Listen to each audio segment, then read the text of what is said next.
আজকের এই প্রোগ্রামের সভাপতি ডক্টর রইসউদ্দিন সাহেব, আজকের কোঅর্ডিনেটর জনাব নওশাদ আলী, আজকের সম্মানীয় উপস্থিত সম্মানীয় পণ্ডিত ডক্টর শ্রী শ্রী কালীপদ বন্দ্যোপাধ্যায়, সম্মানীয় প্রফেসর ডক্টর সুরঞ্জন মিদ্দে, আমার সম্মানীয় বড়রা এবং আমার প্রিয় ভাই ও বোনেরা, আপনাদের সকলকে আমি ইসলামিক কায়দায় আমন্ত্রণ জানাই। আসসালামু আলাইকুম ওয়া রাহমাতুল্লাহি ওয়া বারাকাতুহু। আল্লাহর শান্তি, রহমত এবং বরকত আপনাদের সকলের উপরে অশেষভাবে বর্ষিত হোক। আলহামদুলিল্লাহ, নাহমাদুহু ওয়া নাস্তাঈনুহু ওয়া নাস্তাগফিরুহু ওয়া নু'মিনু বিহি ওয়া নাতাওয়াক্কালু আলাইহি ওয়া নাউযু বিল্লাহি মিন শুরুরি আনফুসিনা ওয়া মিন সাইয়্যাতি আমালিনা মান ইয়াহদিহিল্লাহু ফালা মুযিল্লা লাহু ওয়া মান ইউযলিলহু ফালা হাদিয়া লাহু ওয়া আশহাদু আল্লা ইলাহা ইল্লাল্লাহু ওয়াহদাহু লা শারীকা লাহু ওয়া আশহাদু আন্না মুহাম্মাদান আবদুহু ওয়া রাসূলুহু আম্মা বা'দ। আউযু বিল্লাহি মিনাশ শাইতানির রাজীম। বিসমিল্লাহির রহমানির রহিম। কুল ইয়া আহলাল কিতাব তাআলাউ ইলা কালিমাতিন সাওয়াইন বাইনানা ওয়া বাইনাকুম আল্লাহ নাবুদা ইল্লাল্লাহ ওয়া লা নুশরিকা বিহি শাইআন ওয়া লা ইয়াত্তাখিযা বাযুনা বাযাম আরবাবাম মিন দুনিল্লাহ ফা ইন তাওয়াল্লাউ ফাকুলু শাদু বিআন্না মুসলিমুন। বিসমিল্লাহির রহমানির রহিম। রব্বি ইশরাহ লি সাদরি ওয়া ইয়াসসির লি আমরি ওয়াহলুল উকদাতাম মিন লিসানি ইয়াফকাহু কাওলি। আজকের যে গুরুত্বপূর্ণ আলোচ্য বিষয় নিয়ে আমাকে আলোচনা করতে বলা হয়েছে আজকের এই বক্তব্যের মাধ্যমে, আজকের এই ডায়ালগ বা সিম্পোজিয়ামের মাধ্যমে, সেটা হচ্ছে হিন্দুইজম অ্যান্ড ইসলাম। বাংলায় অনুবাদ করলে হিন্দু ধর্ম ও ইসলাম। বিষয়টা খুবই গুরুত্বপূর্ণ। আর এই আলোচনা সভার গুরুত্ব বেড়ে গেছে যেহেতু আমাদের কাছে উপস্থিত রয়েছেন দুজন বিশিষ্ট হিন্দু পণ্ডিত ব্যক্তি। আমরা তাদের কথা শুনলাম এবং এর পরবর্তী পর্বটা এগিয়ে নিয়ে যাব ইনশাআল্লাহ। আমি সেটা চেষ্টা করব এবং বক্তব্যটা বেশিরভাগটাই বাংলা ভাষায় দেওয়ার চেষ্টা করব। বক্তব্যের শুরুতেই আমি কোরআন মাজিদের একটি আয়াত পাঠ করেছিলাম। সেটা কোরআন মাজিদের সূরা ইমরান, সূরা নম্বর 3, আয়াত নম্বর 64। কোরআন মাজিদ সূরা ইমরান, সূরা নম্বর 3, আয়াত নম্বর 64। সেখানে আল্লাহ সুবহানাহু ওয়া তাআলা বলছেন, কুল ইয়া আহলাল কিতাব, বলো হে আহলে কিতাব, তাআলাউ ইলা কালিমাতিন সাওয়াইন বাইনানা ওয়া বাইনাকুম, এসো সেই কথার দিকে যা এক রকম আমাদের ও তোমাদের মধ্যে। প্রথম কথাটা কি? আল্লাহ নাবুদা ইল্লাল্লাহ, আমরা উপাসনা করব, ওয়ার্শিপ নান বাট আল্লাহ, আমরা আল্লাহ ব্যতীত অন্য কাহারও উপাসনা করব না। প্রথম কথা। ওয়ালা নুশরিকা বিহি শাইআন, আমরা ওনার সঙ্গে, আল্লাহর সঙ্গে অন্য কাহাকেও উপাসনায় শরীক করব না। ওয়ালা ইয়াত্তাখিযা বাযুনা বাযাম আরবাবাম মিন দুনিল্লাহ, আমরা নিজেদের মধ্যে থেকে কাহাকেও প্রভু রূপে গণ্য করব না। ফা ইন তাওয়াল্লাউ, যদি তার মুখ ফিরে নেয়, ফাকুলু শাদু, তাদেরকে বলো যে তোমরা অন্তত সাক্ষ্য থাকো, বিআন্না মুসলিমুন, যে আমরা অন্তত মুসলিম। এখানে যদিও ডাক বা আহ্বান দেওয়া হচ্ছে আহলে কিতাবদের, আমি মনে করি এই আয়াত দ্বারা যে কোনো ধর্ম অবলম্বী লোকদেরকে ইসলামের দিকে আমন্ত্রণ বা ডাক বা আহ্বান আমরা দিতে পারি। কারণ আমরা যদি লক্ষ্য করি সেই সময় আরবে মুসলিম ব্যতীত ছিল আহলে কিতাব। যেহেতু আমাদের মধ্যে, আমাদের সমাজে মুসলিম ব্যতীত বিভিন্ন ধর্মাবলম্বী লোক বসবাস করেন, সেই একই আয়াতের মাধ্যমে আমরা তাদেরকেও ডাক দিতে পারি। আমরা একটা বিশেষ দিক লক্ষ্য করব যে যে কোনো ধর্ম সম্বন্ধে আমাদের যদি জানতে হয় তাহলে সেটা সবথেকে সঠিক পদ্ধতি বা উপায় কি? এই প্রশ্নটা আমি বিশিষ্ট দুজন যে উপস্থিত আছেন আমাদের সঙ্গে, শ্রী শ্রী কালীপদ বন্দ্যোপাধ্যায় এবং প্রফেসর সুরঞ্জন মিদ্দে, তাদের সামনে রাখতে চাই যে যে কোনো ধর্ম সম্বন্ধে জানতে হলে আমাদের সব থেকে প্রথমে কি করা দরকার। আর আপনাদের কাছে প্রশ্নটা থাকলো, ওনাদের থেকে উত্তর আসে না, আপনাদের মধ্যে থেকে কেউ যদি বলেন যে কোনো ধর্ম সম্বন্ধে জানতে হলে কিভাবে আমরা জানতে পারবো? সব থেকে উত্তম পদ্ধতি সেটা এই নয় যে আমরা সেই ধর্মের অনুসারীদেরকে দেখব, কারণ যদি অনুসারীদেরকে দেখা হয় তাহলে হয়তোবা সে সঠিক ধারণা রাখে, হয়তোবা সঠিক ধারণা রাখে না। কারণ বিভিন্ন সময় দেখা যায় সেই অনুসারীগণ সেই নিজের ধর্মের সঠিক ধারণা তারা রাখে না। ধারণা যদি না রাখে তাহলে তাদেরকে অবজার্ভ করলে, তাদেরকে দেখলে আমরা কিভাবে সেই ধর্ম সম্বন্ধে সঠিক ধারণা রাখতে পারি না। আবার হতে পারে যে সে সঠিক ধারণা রাখে, কিন্তু যেই পদ্ধতি আমরা অবলম্বন করলে কখনোই ভুল ধারণা জন্মাবে না, সেটা হচ্ছে যদি সেই ধর্মের ধর্মগ্রন্থ আমরা পড়ি। কারণ যে কোনো ধর্মের ভিত হচ্ছে সেই ধর্মের ধর্মগ্রন্থ। যদি আমাদেরকে হিন্দু ধর্ম সম্বন্ধে জানতে হয়, অবশ্যই পড়তে হবে হিন্দু ধর্মের ধর্মগ্রন্থগুলো। যদি আমাদেরকে ইসলাম সম্বন্ধে জানতে হয়, তাহলে অবশ্যই পড়তে হবে ইসলামের ধর্মগ্রন্থ অর্থাৎ কোরআন মাজিদ, এবং তার সঙ্গে রয়েছে হাদিসও। নেক্সট যে প্রশ্ন সেটা হচ্ছে যে হিন্দু ধর্মে, প্রথমে আমি আলোচনাটা করতে চাই, যেহেতু বেশিরভাগ আলোচনাটাই হবে ধর্মগ্রন্থের ভিত্তিতে, ধর্মগ্রন্থ ছাড়া ধর্ম বোঝা সম্ভব না, তো যেহেতু আলোচনাটা হবে ধর্মগ্রন্থের ভিত্তিতে, সেই কারণে আমি চাইবো প্রথমে এই দুটো ধর্মে কি কি ধর্মগ্রন্থ রয়েছে সেগুলো আমি জানবার বা বলবার চেষ্টা করব। তো আপনাদের কাছে প্রশ্ন থাকলো, এবং আমাদের সম্মানীয় অতিথিদের কাছে প্রশ্ন থাকলো, যে আপনাদের নিকট, আপনাদের সকলের নিকট হিন্দু ধর্মে সব থেকে গুরুত্বপূর্ণ ধর্মগ্রন্থ কি বা কোনটা? আমরা অপেক্ষা করছি এখানে মঞ্চ থেকে উত্তর আসার, আপনাদের থেকেও। হিন্দু ধর্মে সব থেকে গুরুত্বপূর্ণ উত্তর এসছে বেদ। আপনাদের প্রফেসর সুরঞ্জন মিদে আপনাদের কি ধারণা, বা শ্রী শ্রী কালীপদ বন্দ্যোপাধ্যায় উপস্থিত আছেন, হিন্দু ধর্মের সব থেকে গুরুত্বপূর্ণ গ্রন্থ কি বা কোনটা? উনি বলেছেন বেদ। তো উনি আমার কাজটা অনেকটাই সহজ করে দিয়েছেন। উনি যখন বলছেন, আমি যদি কিছু বলতাম সেটা কোনো ভ্যালু ক্যারি করে না, কিন্তু উনি যখন বলছেন সেটার ভ্যালু ক্যারি করে। যখন শ্রী শ্রী কালীপদ বন্দ্যোপাধ্যায় বলছেন যে হিন্দু ধর্ম গ্রন্থের মধ্যে সব থেকে গুরুত্বপূর্ণ গ্রন্থ হচ্ছে বেদ, তাহলে আমরা সেটা স্বীকার করতে পারি। এবং এই কথাটা শুধু উনি কেন, যত হিন্দু পণ্ডিত এসেছেন সকলেই এক বাক্যে স্বীকার করেছে। কাজটা সহজ করে দিয়েছেন, নাহলে আমি আরো বলতাম যে বেদ শব্দটা এসছে বিদ শব্দ থেকে, সংস্কৃত শব্দ, যেখান থেকে বিদ্যা শব্দ এসছে। বিদ হচ্ছে নলেজ, জ্ঞান, আর বেদ হচ্ছে নলেজ পার এক্সেলেন্স, মানে অসাধারণ এমন কিছু জ্ঞান যেটা সাধারণভাবে আমাদের জানা থাকে না। তো সেই এরকম ধরনের জ্ঞান আমাদের যদি পেতে হয়, তাহলে অবশ্যই পড়তে হবে হিন্দু ধর্মগ্রন্থ। এই বেদ যেটা, সেটা আসলে শ্রুতির অন্তর্ভুক্ত। শ্রুতি হচ্ছে যা আমরা শুনে থাকি, যা আমাদের উপরে অবতীর্ণ হয়। বেশিরভাগ হিন্দু পণ্ডিতদের ধারণা, এমনকি শ্রী শ্রী কালীপদ বন্দ্যোপাধ্যায় বা ডক্টর হরিশ্চন্দ্র বা বিভিন্ন হিন্দু পণ্ডিতের ধারণা, যে এটা ভগবানের তরফ থেকে অবতীর্ণ হয়েছে, একদম শুদ্ধ ঐশীবাণী। বেদ আমরা সকলেই জানি চারটে আছে, ঋগ্বেদ, সামবেদ, যজুর্বেদ, অথর্ববেদ। বেদের আবার চারটে শাখাও আছে, সংহিতা, ব্রাহ্মণ, আরণ্যক, উপনিষদ। যেহেতু আমরা বেদ শব্দ নিয়ে আলোচনা করছি, সাধারণভাবে যখন আমরা বেদ বলি তখন আমরা সংহিতা যে শাখাটা আছে সেটাকেই বুঝিয়ে থাকি। উপনিষদও বেদেরই একটা অংশ। বেদের পরে এই বেদ মোটামুটি ভাবে ধরা হয় যে আজ থেকে 4000 বছর প্রাচীন গ্রন্থসমূহ। বেদের পরে দ্বিতীয় স্থান যেটা অধিকার করে সেটাকে বলা হয় স্মৃতি। বিভিন্ন স্মৃতি আছে, সব থেকে গুরুত্বপূর্ণ হচ্ছে মনুস্মৃতি। মনুস্মৃতি বা মনু সংহিতা যেটাকে বলা হয় দ্য লজ অফ মানু। থার্ড ক্যাটাগরিতে পড়ে ইতিহাস। আমাদের কাছে মূল দুটো ইতিহাস বা মহাকাব্য আছে, যেটা হচ্ছে রামায়ণ ও মহাভারত। যেহেতু আজকে শ্রী শ্রী কালীপদ বন্দ্যোপাধ্যায় স্টেজে উপস্থিত আছেন, সঠিক উত্তর দিয়েছেন যে বেদ সব থেকে গুরুত্বপূর্ণ, কিন্তু কখনো কখনো উত্তর এসে থাকে যে ভগবদ গীতা নাকি সব থেকে গুরুত্বপূর্ণ, যে এই উত্তরটা সঠিক না। ভগবদ্গীতা নিশ্চয়ই হিন্দু ধর্মগ্রন্থের মধ্যে একটা বিশেষ স্থান রাখে, কিন্তু এটা মহাভারতেরই একটা অংশ, একটা মহাকাব্য, তারই একটা অংশ। ভীষ্ম পর্ব থেকে 18টা অধ্যায়, অধ্যায় নম্বর 25 থেকে অধ্যায় নম্বর 42। ভগবদ্গীতা, রামায়ণ, মহাভারত, এরপরে চতুর্থ স্থান অধিকার করে যেটা যেই ধর্মগ্রন্থ, সেটা হচ্ছে পুরাণ। পুরাণ 300-ও অধিক আছে, 300-ও অধিক পুরাণ। তার মধ্যে কিছু কিছু গুরুত্বপূর্ণ পুরাণ আছে, যেমন ভবিষ্য পুরাণ, যেটা ভবিষ্যৎবাণী করে ভবিষ্যতের, মানে আজ থেকে 4000 বছর প্রাচীন গ্রন্থ।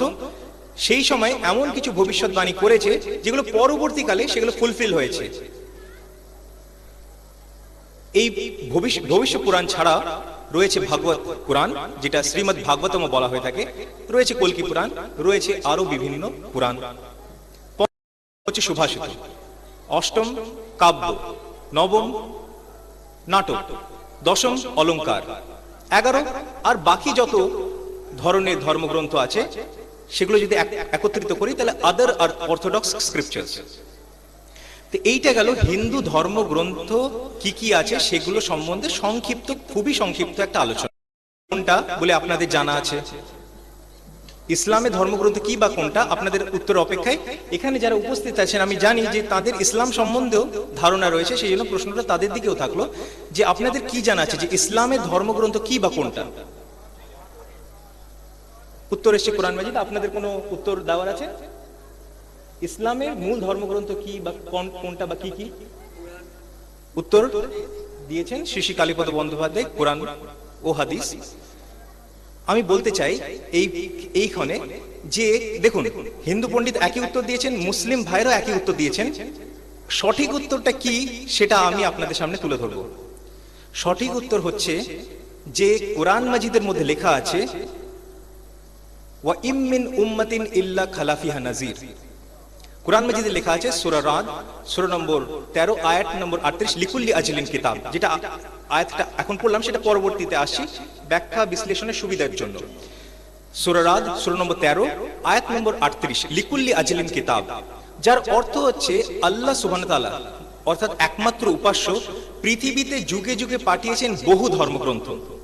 তাহলে প্রথমেই আমরা বুঝলাম যে ইসলাম স্বীকৃতি দিচ্ছে বিভিন্ন ধর্মগ্রন্থ যে পৃথিবীর বুকে অবতীর্ণ হয়েছে সে কথা।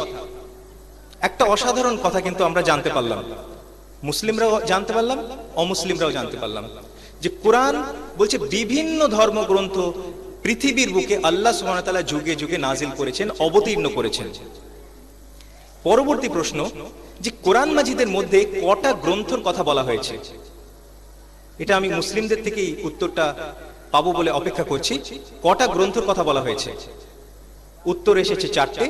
এই উত্তরটাই আমি আশা করছিলাম। যত জায়গায় আমি বক্তব্য রেখেছি আর এই প্রশ্ন করেছি সব জায়গা থেকেই উত্তর 4টি এসছে, কিন্তু উত্তরটা যে সঠিক কি সেটা আমরা দেখবার চেষ্টা করব। সঠিক উত্তর হচ্ছে যে সাধারণভাবে আমরা যদিও এটা জানি যে 4টে গ্রন্থ কথা কোরআন মাজিদ স্বীকার করছে বা বলছে, যেমন তওরাত যেটা এসেছিল মূসা আলাইহিস সালামের উপর, জবুর এসেছিল দাউদ আলাইহিস সালামের উপর, তারপরে ইনজিল যেটা এসেছিল ঈসা আলাইহিস সালামের উপর, এবং কোরআন মাজিদ যেটা এসেছে মুহাম্মদ সাল্লাল্লাহু আলাইহি সাল্লামের উপর। এটা ছাড়াও দেখুন প্রত্যেক জুম্মাতে আমরা যখন প্রথম রেকাতে ইমামের কিরাত শুনি, ইমাম যা পড়েন সেটা শুনি, সূরা আলা উনি পড়েন, সূরা নম্বর 87 আয়াত নম্বর 18, 19টা আয়াতের সূরা, আয়াত নম্বর 18তে যখন পৌঁছন উনি পড়েন ইন্না হাযা লাফিস সুহুফিল উলা। প্রত্যেক জুম্মাতে শুনি, প্রত্যেক সপ্তাহে শুনি, খেয়াল থাকে না, মাথার মধ্যে থেকে বেরিয়ে যায়।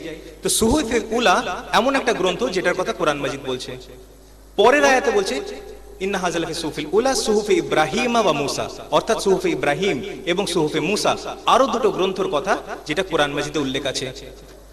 যখন আমরা পড়ি সূরা বাকারা সূরা নম্বর 2 আয়াত নম্বর 37 যখন পৌঁছই তখন আমরা জানতে পারি যে আদম আলাইহিস সালাম যিনি পৃথিবীর প্রথম মানুষ এবং প্রথম নবীও, উনি আল্লাহর তরফ থেকে, যখন আমরা পড়ি সূরা বাকারা সূরা নম্বর 2 আয়াত নম্বর 37 সেখানে আমরা পড়ি যে আদম আলাইহিস সালাম আল্লাহর তরফ থেকে কিছু বাণী কথা শুনেছিলেন, অর্থাৎ ইঙ্গিত হচ্ছে সুহুফে আদমের দিকে, ইঙ্গিত হচ্ছে সুহুফে আদমের দিকে, যদিও নাম নেই কিন্তু সেই ইঙ্গিতটা রয়েছে। আর যখন কোরআন মাজিদে সেই কথা বলা হলো যে প্রত্যেক যুগে আল্লাহ সুবহানাহু ওয়া তাআলা কিতাব নাজিল করেছেন, স্পষ্টভাবে বোঝা যায় যে বহু বহু ধর্মগ্রন্থ পৃথিবীর বুকে এসেছে। এই কথাটা ঠিক প্রথমে যে উত্তরটা দিয়েছিলেন যে আজকের দিনে যেহেতু শেষ গ্রন্থ এসে গেছে, কোরআন মাজিদ শেষ গ্রন্থ হিসেবে এসে গেছে, সেই কারণে আজকের দিনে মুসলিমদেরকে অবশ্যই মেনে চলতে হবে কোরআন মাজিদ, এবং তার সাথে সাথে হাদিস, যেটা মুহাম্মদ সাল্লাল্লাহু আলাইহি ওয়াসাল্লাম যে কোরআন মাজিদ যে ব্যাখ্যা সেটা করেছেন, হাদিসের মধ্যে থেকে আমরা সেটা পাই। সংক্ষিপ্ত আলোচনা আমরা করছিলাম যে হিন্দু ধর্ম, ইসলাম, এই ধর্মের ধর্মগ্রন্থ কি বা কি কোনটা। এরপরে আমরা মূল আলোচনায় আসব। এই মূল আলোচনাতে আমরা যা কিছু বলবো, যা কিছু শুনবো, সমস্ত কিছুই হবে ধর্মগ্রন্থের উদ্ধৃতি সহকারে। ধর্মগ্রন্থের উদ্ধৃতি ছাড়া একটা কথাও হবে না ইনশাআল্লাহ।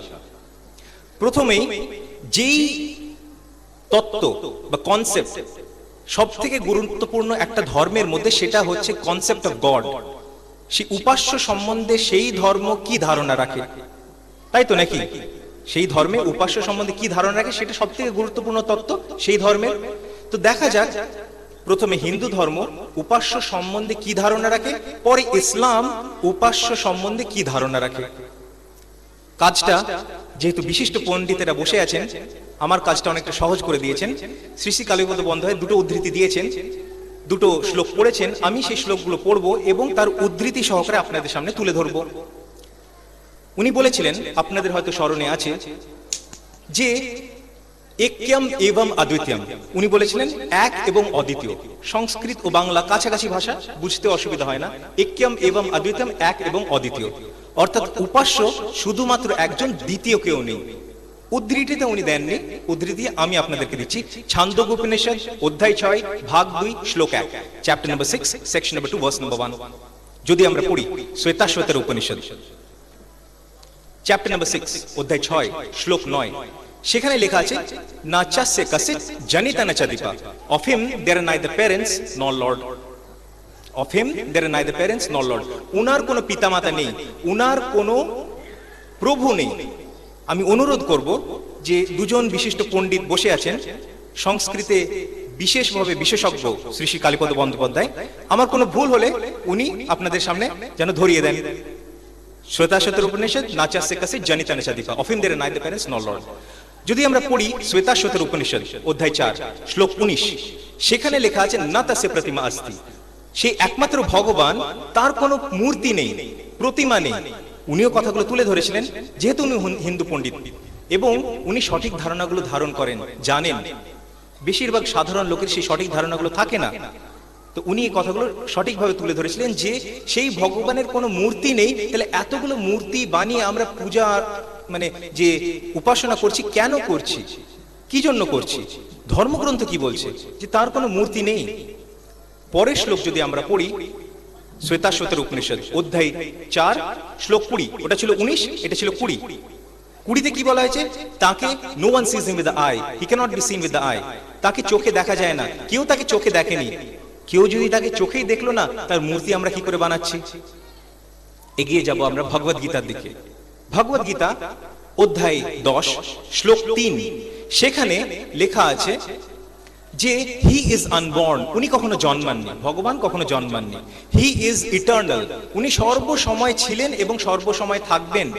যদি পড়ি ভগবদ গীতা অধ্যায় 7 শ্লোক 20, সেখানে লেখা আছে যে যেই সমস্ত ব্যক্তির পার্থিব আকাঙ্ক্ষার কারণে বুদ্ধি, বিচার বুদ্ধি লোপ পেয়েছে, তারা বিভিন্ন রকম রীতিনীতি আবিষ্কার করে নিজের নিজের পদ্ধতিতে উপাসনা করতে থাকে। তাহলে উপাসনা যদি করতে হয়, তাহলে নিজে নিজে পদ্ধতিতে করতে হবে না, বরং সেই পদ্ধতিতে করতে হবে যেই পদ্ধতিতে সেই একমাত্র ভগবান বা উপাস্য আমাদেরকে শিক্ষা দিয়েছেন। যদি আমরা পড়ি বেদ, যজুর্বেদ অধ্যায় 32 শ্লোক 3, সেখানে লেখা আছে, না তাস্য প্রতিমা আস্তি। উনার কোনো প্রতিমা নেই, উনার কোনো প্রতিচ্ছবি নেই, উনার কোনো মূর্তি নেই, উনার কোনো ইমেজ নেই। সেই একই শ্লোকে আগে গিয়ে বলা হচ্ছে যে যেহেতু as he is unborn he deserves our worship, যেহেতু উনি জন্মাননি সেই কারণে উনি আমাদের ইবাদতের হকদার, অর্থাৎ আমরা তাকে সেই কারণে উপাসনা করব। আমরা যদি পড়ি যজুর্বেদ অধ্যায় 40 শ্লোক 8, সেখানে বলা হচ্ছে হি ইজ বডিলেস অ্যান্ড পিওর, উনার কোনো আকৃতি নেই, দেহ নেই। কথাগুলো আমরা শুনেছি শ্রী শ্রী কালীপদ বন্দ্যোপাধ্যায়ের মুখ থেকেও। যদি আমরা তার পরবর্তী শ্লোক পড়ি যজুর্বেদ অধ্যায় 40 শ্লোক 9, সেখানে লেখা আছে, অন্ধম তম প্রবিশন্তি অসম্ভূতি মুপাস্তে, যে তারা অন্ধকারের মধ্যে ঢুকছে যারা অসম্ভূতির উপাসনা করছে। অসম্ভূতি কি? অসম্ভূতি আর কিছুই না, বরং যেই জিনিসগুলো মানুষ তৈরি করেনি নিজে হাতে, যেমন হাওয়া, যেমন জল বা পানি, যেমন আগুন বা অগ্নি, এই সমস্ত জিনিস যারা উপাসনা করছে তারা অন্ধকারের মধ্যে ঢুকছে। কে বলছে? ইঞ্জিনিয়ার শরীফ মোহাম্মদ বলছে না, বেদ বলছে। আমি বললে কথার কোনো দাম থাকতো না, বেদ যখন বলছে কথা গুরুত্ব রাখে। সেই একই শ্লোকের মধ্যে তারপরে বলা হচ্ছে যে যারা সম্ভূতির উপাসনা করছে, যারা সম্ভূতির উপাসনা করছে তারা আরো গভীর থেকে গভীর অন্ধকারের মধ্যে ঢুকে পড়ছে। তাহলে সম্ভূতি অসম্মতি ও সম্মতি কোনো কিছুরই উপাসনা করা যাবে না।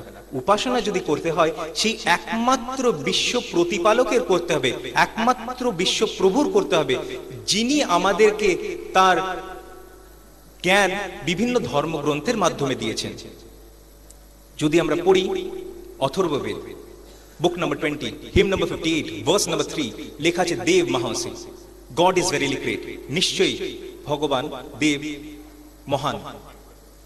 যদি পড়ি ঋগ্বেদ বুক নম্বর 1 হিম নম্বর 164 ভার্স নম্বর 46 সেখানে লেখা আছে যে truth is one, god is one, sages call him by a variety of names, ekyam sat vipra bahuda vedanta, সত্য এক, ভগবান বা উপাসক মাত্র একজন এবং উনাকে বিভিন্ন নামে ডাকা হয়ে থাকে। তো এই শ্লোক যখন পড়লাম তাহলে একটা আরো ভুল ধারণা যেটা সাধারণভাবে হিন্দু ভাইদের মধ্যে প্রচলিত আছে, মানে যে ধারণাটা ছড়িয়ে আছে যে এতগুলো নাম আমরা বুঝতে পারছি না কি নামগুলোর ব্যাপারটা কি বোঝাতে চাইছে, বিভিন্ন আলাদা আলাদা ভগবান উপাস্য। এই বেদের ব্যাখ্যা কিন্তু ক্ল্যারিফাই করছে, আমাদের সামনে পরিষ্কারভাবে তুলে ধরছে যে না, সে একটাই ভগবান, তার বিভিন্ন গুণবাচক নাম আছে। একই কথা কিন্তু কোরআন মাজিদের মধ্যেও লেখা আছে, সূরা ইসরা সূরা নম্বর 17 আয়াত নম্বর 110, কুলিদুল্লাহ Abidur Rahman আইয়াম মাতাদু ফালাউল Asmaul Husna, say call upon him by Allah or call upon him by Rahman, by whatever name you call upon him it is best, for him belongs the most beautiful names। তাকে আল্লাহ বলেই ডাকো না কেন বা রহমান বলেই ডাকো না কেন, সমস্ত ভালো ভালো নাম হচ্ছে তার, সমস্ত ভালো ভালো নাম হচ্ছে তার, এবং সেই সমস্ত ভালো ভালো নাম দিয়ে তাকে ডাকা যায়। তো এই গুণবাচক নামের দিক দিয়ে হিন্দু ধর্ম ও ইসলাম একই কথা বলছে এবং দুটো ধর্মে সে একই দিক তুলে ধরছে যে ভগবান শুধুমাত্র একজন। ইসলাম আল্লাহ সম্বন্ধে বা উপাস্য সম্বন্ধে কি ধারণা রাখে সেটা যদি আপনাকে কেউ প্রশ্ন করে আপনি খুব সহজে উত্তর দিতে পারেন। আপনি তাকে পড়ে শোনাবেন সূরা ইখলাস সূরা নম্বর 112 আয়াত 1 থেকে 4, কুল হুয়াল্লাহু আহাদ আল্লাহু সামাদ লাম ইয়ালিদ ওয়া লাম ইউলাদ ওয়া লাম ইয়াকুল লাহু কুফুয়ান আহাদ। বলো আল্লাহ এক এবং একক, আল্লাহু Samad, he is the absolute, the eternal, উনি সর্বসময় ছিলেন, সর্বসময় থাকবেন। লাম ইয়ালিদ ওয়া লাম ইউলাদ, না উনি কাউকে জন্ম দেন, না উনি কারো থেকে জন্মেছেন। ওয়া লাম ইয়াকুল লাহু কুফুয়ান আহাদ, উনার সমতুল্য কেউ নেই। আমরা হিন্দু ধর্মগ্রন্থ থেকে শ্লোক পড়েছি, কুরআন মাজিদ থেকে আয়াত পড়েছি, এবার দেখি এই দুটোর মধ্যে সাদৃশ্য আছে না আলাদা আলাদা ধারণা তারা রাখে, একই ধারণা রাখে। যখন আমরা বলছি কুল হু আল্লাহু আহাদ, সে একই কথা আমরা বলছি এক্যম এবং অদ্বিতীয়ম। আল্লাহ বলো আল্লাহ এক এবং একক, বলো ভগবান এক এবং দ্বিতীয় কেউ নেই। আল্লাহু সামাদ, আল্লাহ দ্য অ্যাবসলিউট, দ্য ইটারনাল, একই কথা লেখা আছে ভগবদ গীতা অধ্যায় 10 শ্লোক 3, লাম ইয়ালিদ ওয়া লাম ইউলাদ, না উনি কাউকে জন্ম দিয়েছেন, না উনি কারো থেকে জন্মেছেন। একই কথা লেখা আছে না চাষে কাছে জানিতা না চাদিপা, উনার কোনো পিতামাতা নেই, উনার কোনো প্রভু নেই। ওয়ালাম ইয়াকুল লাহু কুফুয়ান আহাদ, উনার কোনো সমতুল্য নেই। না তাস্য প্রতিমা আস্তি, যজুর্বেদ অধ্যায় 32 শ্লোক 3, উনার কোনো প্রতিমা নেই, উনার কোনো সমতুল্য নেই। এইটা গেল সংক্ষিপ্ত ধারণা, সংক্ষিপ্ত ধারণা। আর তাছাড়া আরেকটা শ্লোক আমার মনে পড়ে গেল, উনি বলেছিলেন এক্যম ব্রহ্মদূতে নাস্তে নেহনা নাস্তে কিঞ্চন। এই শ্লোকটা রয়েছে ব্রহ্মসূত্রের মধ্যে, দ্য ব্রহ্মসূত্র অফ হিন্দু বেদান্তা, এক্যম ব্রহ্মদূতে নাস্তে নেহনা নাস্তে কিঞ্চন। ভগবান একজনই আছেন, দ্বিতীয় কেউ নেই, নেই নেই সামান্যতম নেই। আমরা আলোচনা করছিলাম খুবই সংক্ষিপ্ত সেই একমাত্র উপাস্যের, একমাত্র আল্লাহর ধারণা হিন্দু ধর্মগ্রন্থ ইসলাম থেকে আমরা এগিয়ে যাব। এগিয়ে যাওয়ার আগে একটা কথা আপনাদের সামনে তুলে ধরব, সেই কথাটা হচ্ছে যে বিভিন্ন গুণবাচক নামের অর্থের মধ্যেও সমার্থবোধক ভাব আছে। যেমন একটা গুণবাচক নাম ধর্মগ্রন্থ, হিন্দু ধর্মগ্রন্থের মধ্যে রয়েছে ব্রহ্মা, যেটার মানে হচ্ছে ক্রিয়েটর, স্রষ্টা। একই নাম কোরআন মাজিদে এসে খালিক অর্থাৎ স্রষ্টা। যেমন এসে বিষ্ণু, সাস্টেনার, সে একই কথা এসছে কোরআন মাজিদেও রব, প্রভু। সে একইভাবে, এটা অনেকেরই হয়তো জানা নেই, মুসলিমদের এবং অমুসলিমদের একইভাবে হয়তো জানা নেই যে হিন্দু ধর্মগ্রন্থের মধ্যেও আল্লাহ শব্দটা রয়েছে। এটা কি আপনাদের জানা আছে না নেই? হিন্দু ধর্মগ্রন্থে আল্লাহ শব্দটা রয়েছে, জানা আছে আপনাদের? এটা জানা ছিল না। তো অনেকেরই জানা নেই, মুসলিমদের বা হিন্দুদেরও জানা নেই। এটা রয়েছে ঋগ্বেদ বুক number 2 him number 1 verse number 11, Rigveda বুক number 3 him number 30 verse number 10, Rigveda বুক নাম্বার সেই একমাত্র উপাস্যকে আখ্যা মানে ডাকার জন্য সে কথাটাও বলা হয়েছে। এমনকি তিনজন বিশিষ্ট পণ্ডিত পিপলদ সনত যান অথর্ব ঋষির কাছে এবং প্রশ্ন করেন যে আমাদেরকে এই উত্তরটা কি দিতে পারবেন যে সেই একমাত্র উপাস্যের আসল নাম কি বা কি নামে ডাকতে পারি? সে উত্তরে অথর্ব ঋষি বলেছিল আল্লাহ। তাহলে এত গুরুত্বপূর্ণ স্থান এই আল্লাহ শব্দটা যেমন কোরআন মাজিদের মধ্যে এসছে, ইসলামের মধ্যে এসছে, সেই একই শব্দ কিন্তু হিন্দু ধর্মগ্রন্থের মধ্যেও এসছে, যেটা হয়তো অনেকেরই আমাদের জানা নেই। খুব গুরুত্বপূর্ণ ব্যাপার আমরা জানতে পারলাম। আর এছাড়া গুণবাচক নামের সাদৃশ্য সেটা তো আগেই তুলে ধরলাম, যেমন ব্রহ্মা খালিক, বিষ্ণু হচ্ছে রব, ইত্যাদি ইত্যাদি। এরপরে আমি এগিয়ে যাব দ্বিতীয় যে আলোচনাটা করব, concept of prophets and messengers. নবী বা রসুল সম্বন্ধে ইসলাম কি ধারণা রাখে এবং হিন্দু ধর্ম ঋষি এবং অবতার সম্বন্ধে কি ধারণা রাখে সেই দিকে। প্রথমেই আপনাদের সামনে আবার একটা প্রশ্ন, যে ইসলামে নবী বা রসুল কে বা কাকে বলা হয়ে থাকে, বা এই সম্বন্ধে কি বলা হয়েছে? ইসলামের নবী কে বা রসুল কে? উত্তর অপেক্ষা করছি। না না, কে ইসলামের নবী কে? উত্তর এসে মোহাম্মদ সাল্লাল্লাহু আলাইহি ওয়াসাল্লাম। উনাদেরও হয়তো একই ধারণা আছে যে মোহাম্মদ সাল্লাল্লাহু আলাইহি ওয়াসাল্লাম। এবার আমি ইসলাম নবী সম্বন্ধে কি ধারণা রাখে সেটা আপনাদের সামনে তুলে ধরবো। আপনারা বলেছেন, ওনারা উপস্থিত আছেন, সাক্ষী আছেন যে মুসলিমরা উত্তর দিচ্ছে যে মোহাম্মদ সাল্লাল্লাহু আলাইহি ওয়াসাল্লাম ইসলামের নবী। সাক্ষ্য আছেন, শুনেছেন, আপনাদের তাই ধারণা। দেখি ইসলাম কি বলছে। ইসলাম বলছে, আমি বলেছিলাম একটা আয়াত পড়েছিলাম, সেই আয়াতটা বললাম যে পরে বিশ্লেষণ করলে বেশি ভালো হবে, তো সেই আয়াতের দিকে ফিরে যাই। সেটা আছে কোরআন মাজিদের মধ্যেই, সূরা ফাতির সূরা নম্বর 35 আয়াত নম্বর 24। বলা হচ্ছে ওয়া ইম মিন উম্মাতিন ইল্লা খালা ফিহা নাযির। এমন কোন উম্মত বা জাতি গোষ্ঠী পেরিয়ে যায়নি যার মধ্যে আল্লাহ সুবহানাহু ওয়া তাআলা কোন নাযির সতর্ককারী অর্থাৎ নবী বা রাসূল পাঠায়নি। তাহলে ইসলাম বলছে বা ইসলাম এই ধারণা করছে, ধারণা রাখছে যে প্রত্যেক উম্মতের মধ্যে, প্রত্যেক জাতিগোষ্ঠীর মধ্যে আল্লাহ সুবহানাহু ওয়া তাআলা নবী বা রাসূল পাঠিয়েছেন। আল্লাহ সুবহানাহু ওয়া তাআলা প্রত্যেক জাতিগোষ্ঠীর মধ্যে নবী ও রাসূল পাঠিয়েছেন। তাহলে এই ধারণাটা আমরা জানতে পারলাম। এমনকি সূরা বাকারা সূরা নম্বর 2 আয়াত নম্বর 136 সেখানে বলা হয়েছে যে we believe in Allah and the revelation which is sent down to you, O Prophet Muhammad sallallahu alaihi wasallam, and that which was sent to Abraham, peace be upon him, to Ishmael, peace be upon him, to Isaac, peace be upon him, to Jacob, peace be upon him, and to the tribes, peace be upon them all, and that which was given to Moses, peace be upon him, and Jesus, peace be upon him, and to all the prophets from their Lord, we make no distinction between one and another of them. অর্থাৎ আমরা ঈমান এনেছি, বিশ্বাস করছি আল্লাহর প্রতি এবং আমাদের প্রতি যা অবতীর্ণ হয়েছে অর্থাৎ কোরআন মাজিদের প্রতি, কিন্তু আমরা এও বিশ্বাস করছি যা অবতীর্ণ করা হয়েছিল পূর্বে ইব্রাহিম আলাইহিস সালামের উপর, ইসমাইল আলাইহিস সালামের উপর, ইসহাক আলাইহিস সালামের উপর, ইয়াকুব আলাইহিস সালামের উপর, এবং দ্য ট্রাইবস, ওনার যে 12 সন্তানের মধ্যে যত নবী ও রাসূল এসেছেন তাদের উপরে যা পাঠানো হয়েছে তার উপর, এবং যা পাঠানো হয়েছে মুসা আলাইহিস সালাম এবং ঈসা আলাইহিস সালামের উপর, এবং যা পাঠানো হয়েছে সমস্ত নবী আল্লাহর তরফ থেকে প্রেরিত নবীর উপর যা পাঠানো হয়েছে, আমরা সকল কিছুর উপরে ঈমান আনছি, বিশ্বাস আনছি, কারণ আমরা বিভিন্ন নবীদের মধ্যে কোনো পার্থক্য করি না। তাহলে আমরা কি জানতে পারলাম যে ইসলাম সমস্ত নবী বা ঋষিকে স্বীকৃতি দেয়, নবী বা রসুলকে স্বীকৃতি দেয়। যেহেতু মোহাম্মদ সাল্লাল্লাহু আলাইহি ওয়াসাল্লাম শেষ নবী, সেই জন্য আজকের দিনে অবশ্যই মানতে হবে মোহাম্মদ সাল্লাল্লাহু আলাইহি ওয়াসাল্লামকে। কিন্তু আমি অপর আয়াত দিয়ে কি পরিষ্কার বোঝালাম যে ইসলামের প্রতিষ্ঠাতা মোহাম্মদ সাল্লাল্লাহু আলাইহি ওয়াসাল্লাম না, বরং ইসলাম আছে সেই সময় থেকে, যেই সময় থেকে আদম আলাইহিস সালাম পৃথিবীর প্রথম মানুষ হিসেবে, পৃথিবীর প্রথম নবী হিসেবে এসেছিলেন, সেই সময় থেকে ইসলাম এসছে। এবং আল্লাহ সুবহানাহু ওয়া তাআলা বলছেন সূরা শুরা সূরা নম্বর 42 আয়াত নম্বর 13 মধ্যে যে প্রত্যেক যুগে আমি একই দিন পাঠিয়েছি, দিন ইসলাম, যা পাঠিয়েছি আপনার উপর অর্থাৎ মুহাম্মদ সাল্লাল্লাহু আলাইহি ওয়াসাল্লামের উপর, যা পূর্বে পাঠিয়েছি নূহ আলাইহিস সালামের উপর, ইব্রাহিম আলাইহিস সালামের উপর, মুসা আলাইহিস সালামের উপর, ঈসা আলাইহিস সালামের উপর, এবং সকলকেই বলেছিলাম যে তোমরা দিন প্রতিষ্ঠা করো এবং নিজেদের মধ্যে ভাগ হইও না। ইসলাম কি বলছে? সমস্ত নবীকে স্বীকৃতি দিতে হবে, সমস্ত নবীকে মানতে হবে, বিশ্বাস করতে হবে। যেহেতু শেষ যুগ, শেষ নবী মুহাম্মদ সাল্লাল্লাহু আলাইহি ওয়াসাল্লাম এসে গেছেন, মানতে হবে মুহাম্মদ সাল্লাল্লাহু আলাইহি ওয়াসাল্লামকে, এই কথাটা বলছি।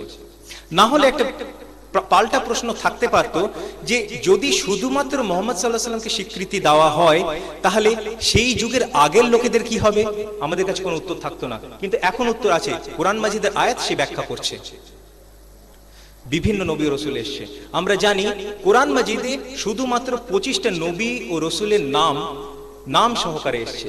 যেমন 1 নম্বরে আদম আলাইহিস সালাম, 2 নম্বরে ইদ্রিস আলাইহিস সালাম, 3 নম্বরে নূহ আলাইহিস সালাম, 4 নম্বরে হুদ আলাইহিস সালাম, 5 নম্বরে সালেহ আলাইহিস সালাম, 6 নম্বরে ইব্রাহিম আলাইহিস সালাম, 7 নম্বরে লূত আলাইহিস সালাম, 8 নম্বরে ইসমাঈল আলাইহিস সালাম, 9 নম্বরে ইসহাক আলাইহিস সালাম, 10 নম্বরে শোয়েব আলাইহিস সালাম, 11 নম্বরে ইয়াকুব আলাইহিস সালাম, 12 নম্বরে ইউসুফ আলাইহিস সালাম, 13 নম্বরে ইউনুস আলাইহিস সালাম, 14 নম্বরে জুলকিফল আলাইহিস সালাম, 15 নম্বরে আইয়ুব আলাইহিস সালাম, 16 নম্বরে মুসা আলাইহিস সালাম, 17 নম্বরে হারুন আলাইহিস সালাম, 18 নম্বরে ইলিয়াস আলাইহিস সালাম, 19 নম্বরে ইয়াসা আলাইহিস সালাম, 20 নম্বরে দাউদ আলাইহিস সালাম, 21 নম্বরে সুলাইমান আলাইহিস সালাম, 22 নম্বরে জাকারিয়া আলাইহিস সালাম, 23 নম্বরে ইয়াহিয়া আলাইহিস সালাম, 24 নম্বরে ঈসা আলাইহিস সালাম এবং 25 নম্বরে মুহাম্মদ সাল্লাল্লাহু আলাইহি ওয়াসাল্লাম।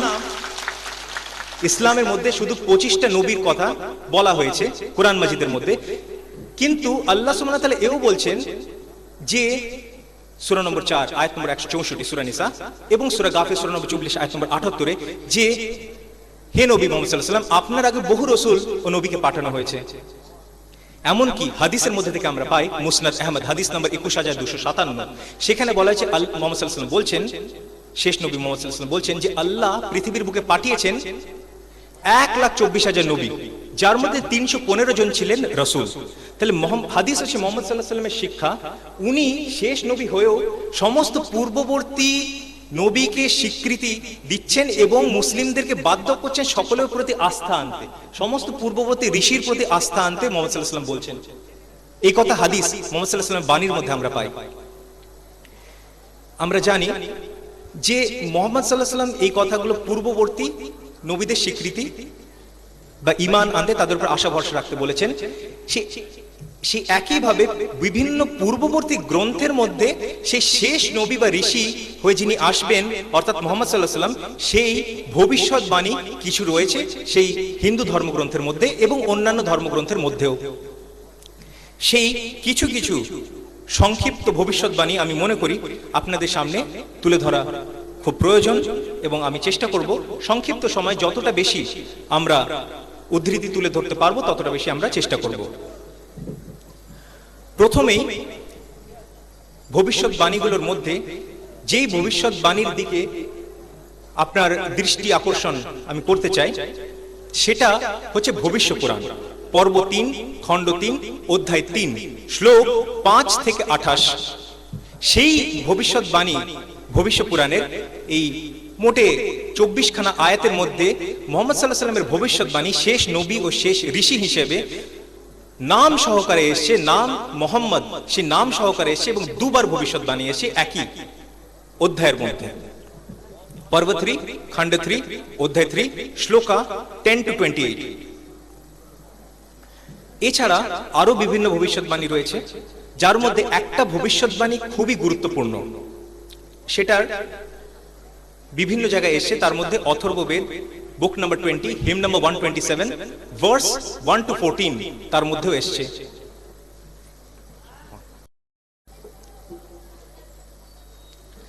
আমি বললাম যে একটা ভবিষ্যৎবাণী যেটা এসছে অথর্ববেদ বুক number 20, him number 127, versus 1 to 14। সেখানে প্রথম শ্লোকের মধ্যে রয়েছে নরাশংস শব্দ, বলা হচ্ছে ইন্দ্রজন উপশ্রুত নরাশংস স্তবিষ্যতি, অর্থাৎ হে লোকজন শোনো, এখানে নরাশংসের প্রশংসা করা হবে। এই নরাশংস কে সেটার আমাদেরকে জানতে হবে, বুঝতে হবে, এর তাৎপর্য সম্বন্ধে আমাদের জানতে হবে, বুঝতে হবে।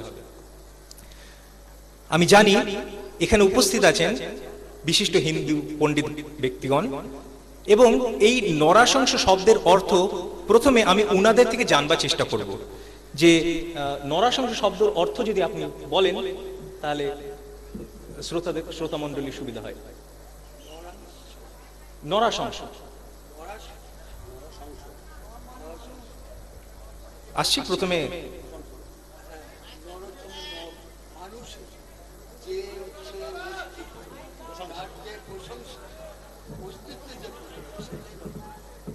উত্তর এসছে, এখন দরকার নেই, পরবর্তী উত্তরে আবার দেবেন মাইক্রোফোনটা এগিয়ে। উনি ব্যাখ্যা করেছেন যে মানুষ দ্বারা প্রশংসিত, মানুষ দ্বারা প্রশংসিত। নরাশংস শব্দের অর্থ বুঝতে গেলে কোনো সংস্কৃত পণ্ডিত হওয়ার দরকার নেই, খুবই সহজ উত্তর, ভেঙে ভেঙে আপনাদের সামনে তুলে ধরবো, আপনারা সকলেই বুঝতে পারবেন। নরাশংস শব্দ এসছে নর যুক্ত আশংস থেকে। নর অর্থাৎ একটা মানুষকে বোঝাচ্ছে, পুরুষকে বোঝাচ্ছে, এবং আশংস বহু প্রশংসিত বা উচ্চ প্রশংসিত। এই নরাশংস শব্দ দ্বারা কিছুই বোঝাচ্ছে না, বরং বোঝাচ্ছে একজন মানুষ যিনি বহু প্রশংসিত হবেন এবং যার নাম হবে বহু প্রশংসিত। আমরা জানি যে আরবিতে এর অনুবাদ করলে হয় মুহাম্মদ, যেই শব্দের অর্থ হচ্ছে বহু প্রশংসিত, অর্থাৎ মুহাম্মদ সাল্লাল্লাহু আলাইহি ওয়াসাল্লামের নাম বহু প্রশংসিত এবং উনি যে সকল মানুষ অর্থাৎ মুসলিম অমুসলিম নির্বিশেষে সকলের দ্বারা বহু প্রশংসিত সেটাও আমরা জানি। তো এই নরাশংস শব্দ দ্বারা অন্য কাউকেই বোঝাচ্ছে না, বরং মুহাম্মদ সাল্লাল্লাহু আলাইহি ওয়াসাল্লাম যখন শেষ যুগে শেষ নবী ও ঋষি হিসেবে আসবেন সেই কথার দিকে ইঙ্গিত করা হচ্ছে। কোথায়? অথর্ববেদ বুক number 20 him number 127 verse number 1। এখানে বলছে উষ্ট্রাস্য প্রবাহন, অর্থাৎ উনি উট ক্যামেল কে যানবাহন হিসেবে ব্যবহার করবেন। এবার একটা বিশেষ দিক আমরা লক্ষ্য করব যে যখন এই কথা বলা হচ্ছে যে উনি উট যানবাহন হিসেবে ব্যবহার করবেন, যাতায়াতের জন্য ব্যবহার করবেন, একটা জিনিস বোঝা যাচ্ছে যে উনি ভারতীয় কোনো ঋষি হবেন না। লোকে প্রশ্ন করতে পারে এটা আবার কিরকম কথা, উটে চড়ার সঙ্গে ভারতীয় ঋষি হবেন না, এটার আবার কি এর মধ্যে, মানে এটার মধ্যে এই দুটো কথার মধ্যে কি মিল হলো? আমি তাদেরকে বলবো যে এটা এই কারণে যে মনুস্মৃতি, মনুসংহিতা অধ্যায় 11 শ্লোক 202 সেখানে লেখা আছে একটা ব্রাহ্মণ বা ভারতীয় ঋষি উট বা গাধার উপরে চড়বেন না। তাহলে উটের ওপর যে ভারতীয় ঋষি চড়বেন না সেটা বলা হয়েছে। তো এখানে শেষ ঋষির যখন ভবিষ্যৎবাণী করা হচ্ছে উনি যে ভারত থেকে হবেন না সেই কথার দিকে ইঙ্গিত রইল। এরকম করে আমাদের সময় নেই যে পুরো 14টা শ্লোক আমরা বিস্তারিত আলোচনা করি। আমরা আরো যে ভবিষ্যৎবাণীগুলো আছে সেগুলোর দিকে যাব। যেমন অথর্ববেদ বুক number 20 him number 21 verse number 6, Atharvaveda বুক number 20 him number 21 verse number 7, Atharvaveda বুক number 20 him number 21 verse number 8, Atharvaveda বুক number 20 him number 21 verse number 9। এরপরে আবার ফিরে আসব সেই ভবিষ্যৎবাণীর দিকে। আচ্ছা, নরসংস একটু পরেই আলোচনা করছি, আরো কয়েকটা ভবিষ্যৎবাণী আমি আপনাদের সামনে তুলে ধরি। ঋগ্বেদ বুক number 1 him number 53 verse number 9, Samaveda अग्नि मंत्र नंबर, सामवेद अग्नि मंत्र नंबर 64, सामवेद उत्तरार्चिक मंत्र नंबर 1500 1500। এই সামবেদ উত্তরার্চিক মন্ত্র নম্বর 1500 1500। সেখানে একটা খুব গুরুত্বপূর্ণ কথা লেখা আছে। কি লেখা আছে? লেখা আছে যে Ahmad will get the eternal law. আমরা জানি যে মুহাম্মদ সাল্লাল্লাহু আলাইহি ওয়াসাল্লামের আরেকটা নাম হচ্ছে আহমদ, দ্বিতীয় নাম আহমদ। বলা হচ্ছে এই মন্ত্রের মধ্যে, এই শ্লোকের মধ্যে যে আহমদ এমন একটা বিধিবিধান পাবেন যেটা হবে ইটারনাল, সর্বসময়ের জন্য। আমরা জানি যে নিশ্চয়ই আল্লাহ সুবহানাহু ওয়া তাআলা যুগে যুগে বহু গ্রন্থ পাঠিয়েছেন, কিন্তু যখন পরবর্তী গ্রন্থ এসে গেছে লোকে সেটাকেই মানবে, সেটাই স্বাভাবিক। কিন্তু যেহেতু কোরআন মাজিদ শেষ গ্রন্থ হিসেবে আল্লাহ সুবহানাহু ওয়া তাআলা নাজিল করেছেন, এইটা যে সর্বসময়ের জন্য বিধিবিধান, এই ব্যাপারটা আমাদের কাছে খুব স্পষ্ট হয়। আর এই একই ব্যাপারটা সামবেদের মধ্যে ভবিষ্যৎবাণী করা হয়েছে।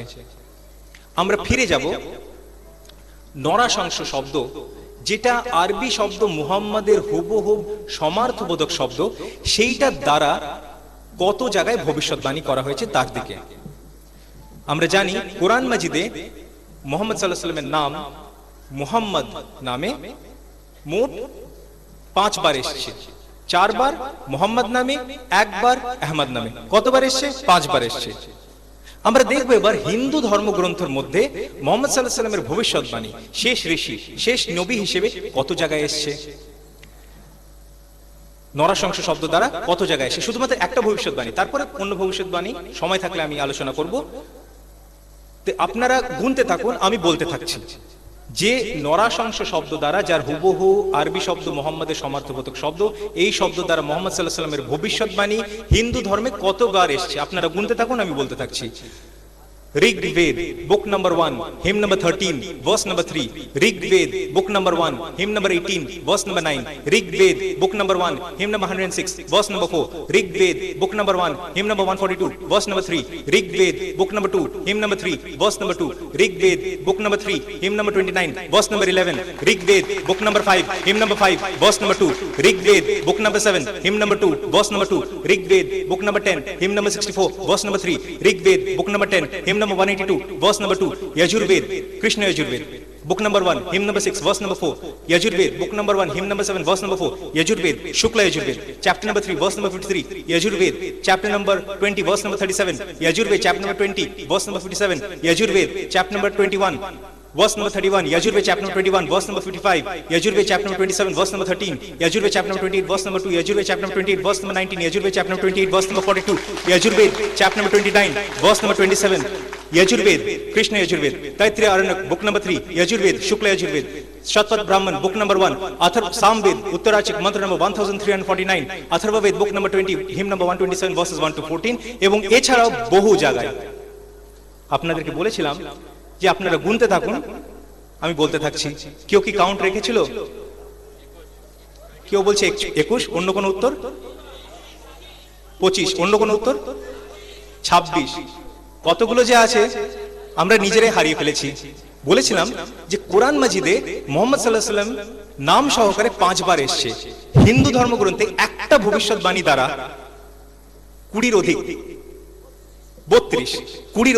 30-এর অধিক হিন্দু ধর্মগ্রন্থে মুহাম্মদ সাল্লাল্লাহু আলাইহি ওয়াসাল্লামের গুরুত্ব ও মর্যাদা যে কতটা বেশি দেওয়া হয়েছে, এখন মডার্ন ডে হিন্দু পণ্ডিত ছেড়ে দিন, ওনাদের কথা গুরুত্ব রাখে, এরকম বলছি না গুরুত্ব রাখে না, কিন্তু ভবিষ্যৎবাণী যে কত বেশি গুরুত্ব রাখে আপনারা বুঝতে পারছেন নিশ্চয়ই। এইটা একটা মাত্র ভবিষ্যৎবাণী গেল। নেক্সট যে ভবিষ্যৎবাণী যেটা আমি করতে চাই সেটা হচ্ছে কল্কি অবতার সম্বন্ধে। এই কল্কি অবতার সম্বন্ধে কি বলা হয়েছে হিন্দু ধর্মগ্রন্থে সেটার দিকে আমরা একটু নজর দেব, সেটার দিকে আমরা একটু দেখব। আবারও আমি প্রশ্ন করতে চাই বিশিষ্ট পণ্ডিত ব্যক্তি শ্রী শ্রী কালীপদ বন্দ্যোপাধ্যায়ের কাছ থেকে যে কল্কি শব্দের অর্থ কি? কল্কি শব্দের অর্থ হচ্ছে কলকা, ধ্বংসকারী, অর্থাৎ 4টে যুগ, অর্থাৎ সত্য, ত্রেতা, দ্বাপর, কলি। এই কলিযুগে যিনি অবতীর্ণ হননি, তিনি এসে যে অনাচার, তারপর দুর্বিচার এবং এই সমস্ত দুর্বিনীত অবস্থায় তিনি হচ্ছে অর্থাৎ যে কল্কি কলকা থেকে যে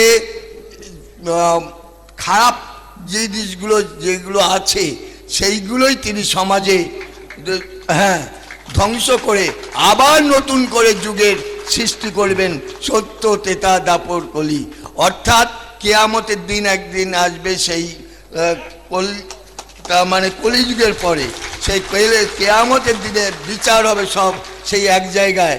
সেই যে যারা হচ্ছে পাপ করবে তারা যাবে নরকে অর্থাৎ দোজখে, আর যারা হচ্ছে পুণ্যবান তারাই হচ্ছে আবার তাদের হচ্ছে পৃথিবীতে আবার নতুন করে সৃষ্টি হবে। এইটাই কল্কি অবতারে সেই কল্কি হচ্ছে ধ্বংস করে আবার সৃষ্টি করবে। আমরা এতক্ষণ মন্তব্য শুনছিলাম বিশিষ্ট হিন্দু পণ্ডিত শ্রী শ্রী কালীপদ বন্দ্যোপাধ্যায় থেকে। আমি শুধু জানতে চেয়েছিলাম যে কল্কি শব্দের অর্থ কি।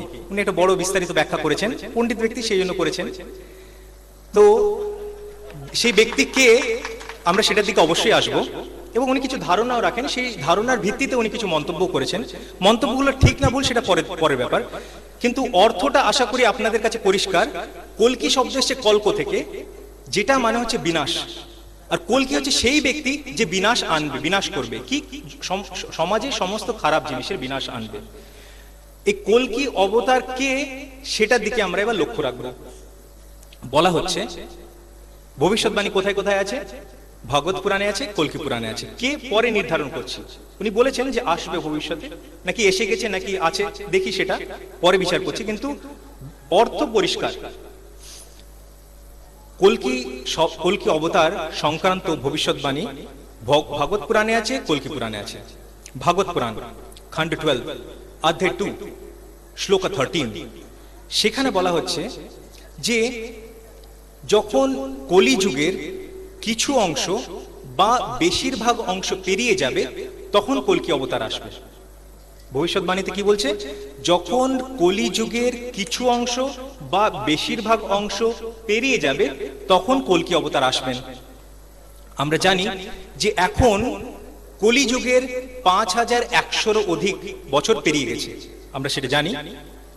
হিন্দু গণনা অনুযায়ী কলিযুগের 5000-এরও বেশি অধিক বছর পেরিয়ে গেছে। আজ থেকে ধরে নিন 1500 বছর আগে, এখন আমি কিছু বলিনি, কে বলেনি, 1500 বছর আগে কলিযুগের 3500 বছর অন্তত পেরিয়ে গেছিল, তাই তো? 3500 বছর অন্তত পেরিয়ে গেছিল। 5000-এর মধ্যে 3500 অংশ হয় কিছু অংশ বা বেশিরভাগ অংশটাই পেরিয়ে গেছিল, তাই তো? তাহলে সময়টা উপযুক্ত ছিল, আমি শুধু এই কথা বলছি, কি এখনো বলিনি, সময়টা উপযুক্ত ছিল যে কল্কি অবতার এসে যান, তাই না? কল্কি অবতার সেই সময় আসবেন, ভাগবত পুরাণ খণ্ড 12 অধ্যায় 2 শ্লোকা 13, যখন কলিযুগের কিছু অংশ বা বেশিরভাগ অংশ পার হয়ে যাবে। সময়টা উপযুক্ত ছিল 1500 বছর পূর্বে, অলরেডি 5000-এর মধ্যে কিছুটা বা বেশিরভাগ অংশটা পেরিয়ে গেছিল এবং সময়টা উপযুক্ত ছিল যে কল্কি অবতার এসে যাবেন। পরবর্তী শ্লোক যদি আমরা পড়ি, ভাগবত পুরাণ খণ্ড 12 অধ্যায় 2 শ্লোকা 18, শ্লোক নম্বর 18, 13 সেখানে বলছে, in the house of Vishnu was the chief soul, the noble chief of the village of Sambhala will be born the Kalki avatar. অর্থাৎ বিষ্ণু ইয়াসের বাড়িতে, বিষ্ণু ইয়াসের গৃহে যিনি সম্বল নামক গ্রামের প্রধান আসবেন কে? কল্কি অবতার। এই শ্লোকের ব্যাখ্যা আমরা করব। বিষ্ণু ইয়াস অর্থ হচ্ছে বিষ্ণুর উপাসক, অর্থাৎ ভগবানের উপাসক, একমাত্র উপাস্যের উপাসক, এবং উনার গৃহে জন্মগ্রহণ করবে কল্কি অবতার। সেই গ্রাম যেটা হবে সেটা সম্বল। এই সম্বল নামক যে গ্রাম বা জায়গা বা স্থান, সেটা কি একটা নাম, আসল নাম না গুণবাচক নাম, সেটা আমাদের জানতে হবে। যদি আসল একটা স্থান হতো তাহলে নিশ্চয়ই উপযুক্ত সময় ছিল 1500 বছর আগে, যে সেই রকম সময়ে, সেই যুগে, সেই রকম নামক কোন গ্রাম থেকে, সম্বল নামক গ্রাম থেকে কল্কি অবতার আবির্ভাব হবে, আসেনি। কিন্তু সম্বল নামের অর্থ হচ্ছে আ place of peace and security, এমন একটা জায়গা যেটা শান্তির জায়গা। আমরা জানি যে মক্কাকে বলা হয় দারুল আমান, a place of peace and security, শান্তির জায়গা। এবং আমরা এও জানি যে উনার পিতার নাম ছিল আব্দুল্লাহ, যার অর্থ হচ্ছে আল্লাহর ইবাদত যে করে, আল্লাহর উপাসনা করে, বিষ্ণুর উপাসনা যে করে। এবং এছাড়াও বলা হচ্ছে উনি হবেন chief of the village of Shambhala, প্রধান হবেন। এবং আমরা জানি যে সে কুরেশ বংশ ছিল, কাবার দেখাশোনা করতো, কাস্টোডিয়ান্স অফ দ্য কাবা, সেই জন্য চিফ ছিল। উপযুক্ত কিছু কিছু ইঙ্গিত আমি তুলে ধরলাম, এখনো ভবিষ্যৎবাণী আমি শেষ করিনি।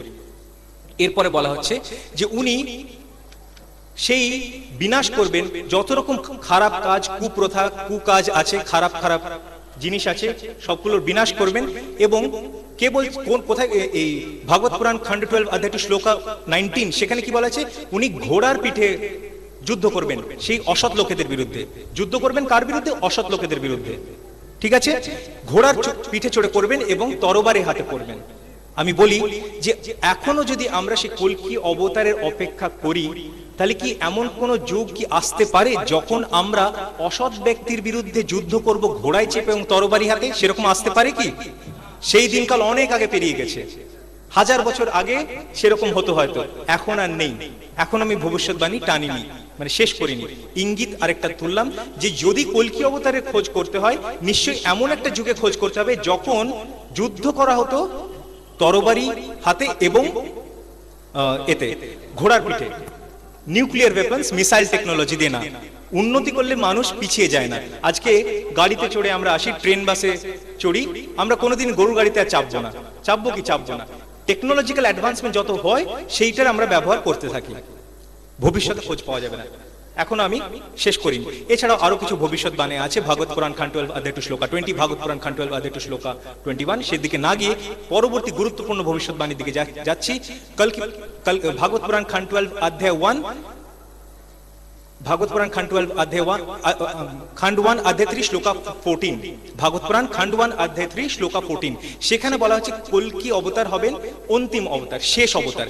আমরা জানি মুহাম্মদ সাল্লাল্লাহু আলাইহি ওয়াসাল্লাম শেষ রাসূল। আল্লাহ সুবহানাহু ওয়া তাআলা বলেছেন মাকানা মুহাম্মাদুন আবা আহাদিম মির রিজালিকুম ওয়ালাকিন রাসূলুল্লাহ ওয়া খাতামান নাবিয়্যিন ওয়া কানা আল্লাহু বিকুল্লি শাইইন আলিমা। সূরা আহজাব সূরা নম্বর 33 আয়াত নম্বর 40। মুহাম্মদ সাল্লাল্লাহু আলাইহি ওয়াসাল্লাম হবেন শেষ নবী বা শেষ রাসূল। আরেকটা ইঙ্গিত আপনাদের সামনে তুলে ধরলাম। এছাড়া যদি পড়ি আরো ভবিষ্যৎবাণী আছে, আমি ছোট করে দেব, সময় সংক্ষিপ্ত, আমি তাড়াতাড়ি গুটিয়ে নেব বক্তব্যটা। আরেকটা ভবিষ্যৎবাণী ভাগবত পুরাণ খণ্ড 1 অধ্যায় 3 শ্লোকা 25। আরেকটা ভবিষ্যৎবাণী কল্কি পুরাণ থেকে, chapter number 2 verse number 4, in the house of Vishnu yes in the village of Sambhala will be born the কল্কি অবতার। বিষ্ণু ইয়াসের গৃহে সম্ভাল নামক জায়গায় কল্কি অবতারের জন্মগ্রহণ হবে, এবং ব্যাখ্যা আগে করেছি। কল্কি Purana chapter number 2 verse number 5, he will be helped by the 4 companions. উনার 4টে মানে কম্প্যানিয়ন থাকবে, সাহাবা থাকবে। আর আমরা জানি এটা ইঙ্গিত হচ্ছে 4টে খলিফায়ে রাশিদিনের দিকে, আবু বকর, উমর, ওসমান, আলী রাদিয়াল্লাহু আনহু। আমরা জানি বলা হচ্ছে কল্কি পুরাণ চ্যাপ্টার নম্বর 2 ভার্স নম্বর 7 এ যে উনাকে হেল্প করবেন, সাহায্য করবেন এঞ্জেলস, ফেরেশতারা, মালাইকারা। সেটা মুহাম্মদ সাল্লাল্লাহু আলাইহি ওয়াসাল্লামের জন্য প্রযোজ্য ছিল ব্যাটল অফ বদর। কল্কি পুরাণ চ্যাপ্টার নম্বর 2 ভার্স নম্বর 11 বলা হচ্ছে in the house of Vishnuyash in the womb of Sumati will be born the কল্কি অবতার। যে বিষ্ণুয়াসের গৃহে সুমতির গর্ভে জন্মগ্রহণ করবে কল্কি অবতার। কল্কি পুরাণ চ্যাপ্টার নম্বর 2 ভার্স নম্বর 15, সেখানে বলা হচ্ছে যে উনি জন্মগ্রহণ করবেন 12ই মাধব। তাহলে তারিখ বলা হচ্ছে, উনার জন্মগ্রহণের তারিখ হচ্ছে 12ই মাধব। আর আমরা জানি যে মুহাম্মদ সাল্লাল্লাহু আলাইহি ওয়াসাল্লামের জন্ম তারিখ ছিল 12ই রবিউল আউয়াল। এত ভালোভাবে জানি যে সেটা পালন করা উচিত বা অনুচিত সেটা পরের ব্যাপার, কিন্তু সকলেই এই মানে যেটা হয়ে থাকে সেটার কারণে আমরা জানি যে 12ই রবিউল আউয়াল ওনার জন্মগ্রহণ হয়েছিল, সবাই জানি। তো এতগুলো যখন ভবিষ্যৎবাণী একত্রিত আমরা করি, এবং আরেকটা কথা বলেছিলাম যে উনি উটের পিঠে চড়ে যাতায়াত করবেন, আজকের দিনে কেউ করে না, ভবিষ্যতেও করবে না। তো কাজেই ভবিষ্যতে ওনার খোঁজ পাওয়া যাবে না। খোঁজ যদি পেতে হয়, সেই কল্কি অবতারকে যদি পেতে হয়, যার অপেক্ষায় আমরা আছি তার তিনি আসলে এসে চলেও গেছেন কার্যসিদ্ধি করে শিরকের বিরুদ্ধে। একমাত্র উপাস্যের যে পলিথেইজম, যে একমাত্র উপাস্য যেটা সকলের আমাদের মেনে নেওয়া উচিত, সেটার বিরুদ্ধে উনি বলে এসেও ছিলেন এবং চলে গেছেন কার্যসিদ্ধি করে। উনি চলে গেছেন আমাদের কাছে, সে শেষ গ্রন্থ দিয়ে গেছেন। একটা খুব গুরুত্বপূর্ণ শ্লোক আমার মনে পড়লো, ঋগ্বেদ বুক নাম্বার 109 ভার্স নাম্বার 2, সেখানে বলা হয়েছে খুব গুরুত্বপূর্ণ কথা যে সেই শেষ যুগে যখন শেষ ঋষি আসবেন, তখন নতুন কিছু বাণী শ্লোক নাজিল হবে, অবতীর্ণ হবে, এবং তার দ্বারা কি হবে, এই ভবিষ্যৎবাণীগুলো কে করছে? আমি করছি কি? আমি করছি না। আমি যদি করতাম তাহলে কোনো ভ্যালু থাকতো না, তার কথার কোনো দাম থাকতো না, কারণ আমি ইসলামে জিরো। ভবিষ্যৎবাণীগুলো আমি বলেছিলাম যে যা কিছু কথা হবে সবকিছু ধর্মগ্রন্থের আলোকে হবে, আর সেটাই হচ্ছে ইনশাআল্লাহ। আমি বলেছিলাম, আলহামদুলিল্লাহ সেটা হচ্ছে।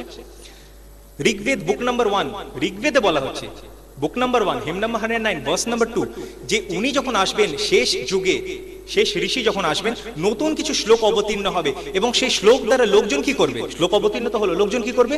সেই একই ভবিষ্যৎবাণীতে বলা আছে যে তারা সালাত ও জামাত, যেহেতু সালাত ও জামাত সংস্কৃত শব্দ না, সেই জন্য এটার ব্যাখ্যা করতে গিয়ে হিন্দু পণ্ডিতদের অসুবিধা দেখা দিল। কিন্তু আমরা মুসলিম, সেই কারণে আমরা বুঝতে পারছি এটা সালাত বা সালাহ আরবি শব্দ, যেটা নমাজ, এবং জামাত মানে জমাত সহকারে নমাজ, সেই কথাই বলা হয়েছে। আর আমরা মুসলিমরা আমরা দিনে অন্তত 5 বার নামাজ, মানে দিনে 5 বার ফরজ নামাজ পড়ি, জামাত সহকারে পড়ি মসজিদের মধ্যে, এবং সেই সময় বেদের শ্লোক কিন্তু পাঠ করা হয় না, বরং বেদ যে ভবিষ্যৎবাণী করেছে শেষ যুগে শেষ ধর্মগ্রন্থ আসবে, সেটার বাণী কোরআন মাজিদের সূরা ফাতিহা এবং অন্যান্য সূরা আমরা পাঠ করে থাকি, ভবিষ্যৎবাণী। তাই বলছি,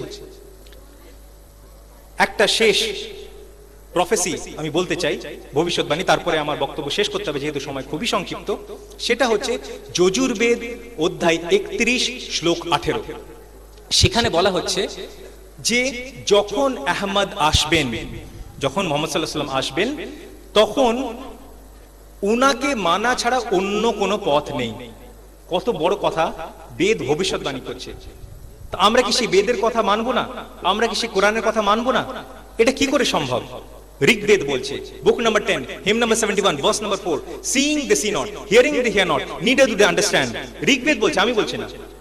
বুক number 10, hymn number 71, verse number 4, তারা সিইং, দেখেও দেখে না, অর্থাৎ পড়ছে কিন্তু বুঝতে পারছে না, উপলব্ধি করছে না, শুনেও শোনে না, শুনছে কিন্তু শুনে উপলব্ধি করতে পারছে না, তারা কি বুঝতেও পারছে না। কেন বুঝতে পারছে না? কারণ আমাদের সেই সময় আমরা বার করছি না, সেই সময় আমরা দিচ্ছি না সেই ধর্মগ্রন্থগুলোকে স্টাডি করার জন্য, সেগুলো পড়াশোনা করার জন্য, গবেষণা করার জন্য। যত বেশি করব তত বেশি সঠিক কথা আপনারা সকলেই জানবো। যারা করেছেন তারা সকলেই জানেন, হিন্দু মুসলিম নির্বিশেষে, যে ভগবান শুধুমাত্র একজন, আল্লাহ শুধুমাত্র একজন, সকলেই জানেন। আমরা পণ্ডিত ব্যক্তিদের থেকেও সেই কথাগুলি শুনে থাকি, আজকেও শুনলাম, আগেও শুনেছি। তাহলে এই কথাগুলো বলা হয়েছে, আরো বিভিন্ন কথা ছিল কিন্তু সময় সংক্ষিপ্ত থাকার কারণে বক্তব্য এখানে গুটিয়ে আনতে হচ্ছে। সূরা ইউনুস সূরা নম্বর 10 আয়াত নম্বর 108, সেই আয়াতের মাধ্যমে কুল ইয়া আইয়ুহান নাস কাদ জাআকুমুল হাক্কু মির রাব্বিকুম, say truth has arrived from your lord. বলো যে সত্য অর্থাৎ কোরআন মাজিদ তোমাদের কাছে এসে গেছে তোমাদের প্রভুর তরফ থেকে। যে এই সত্যকে নিল সে নিজের জন্যই ভালো করলো, যে নিল না সে নিজেরই ক্ষতি করলো, এবং আমাকে পাঠানো হয়নি যে তোমরা কিভাবে জীবন ধারণ করবে সেটার দিকে নজর রাখার জন্য। ওয়া আখিরুদ দাওয়ানা আনিল হামদুলিল্লাহি রাব্বিল আলামিন।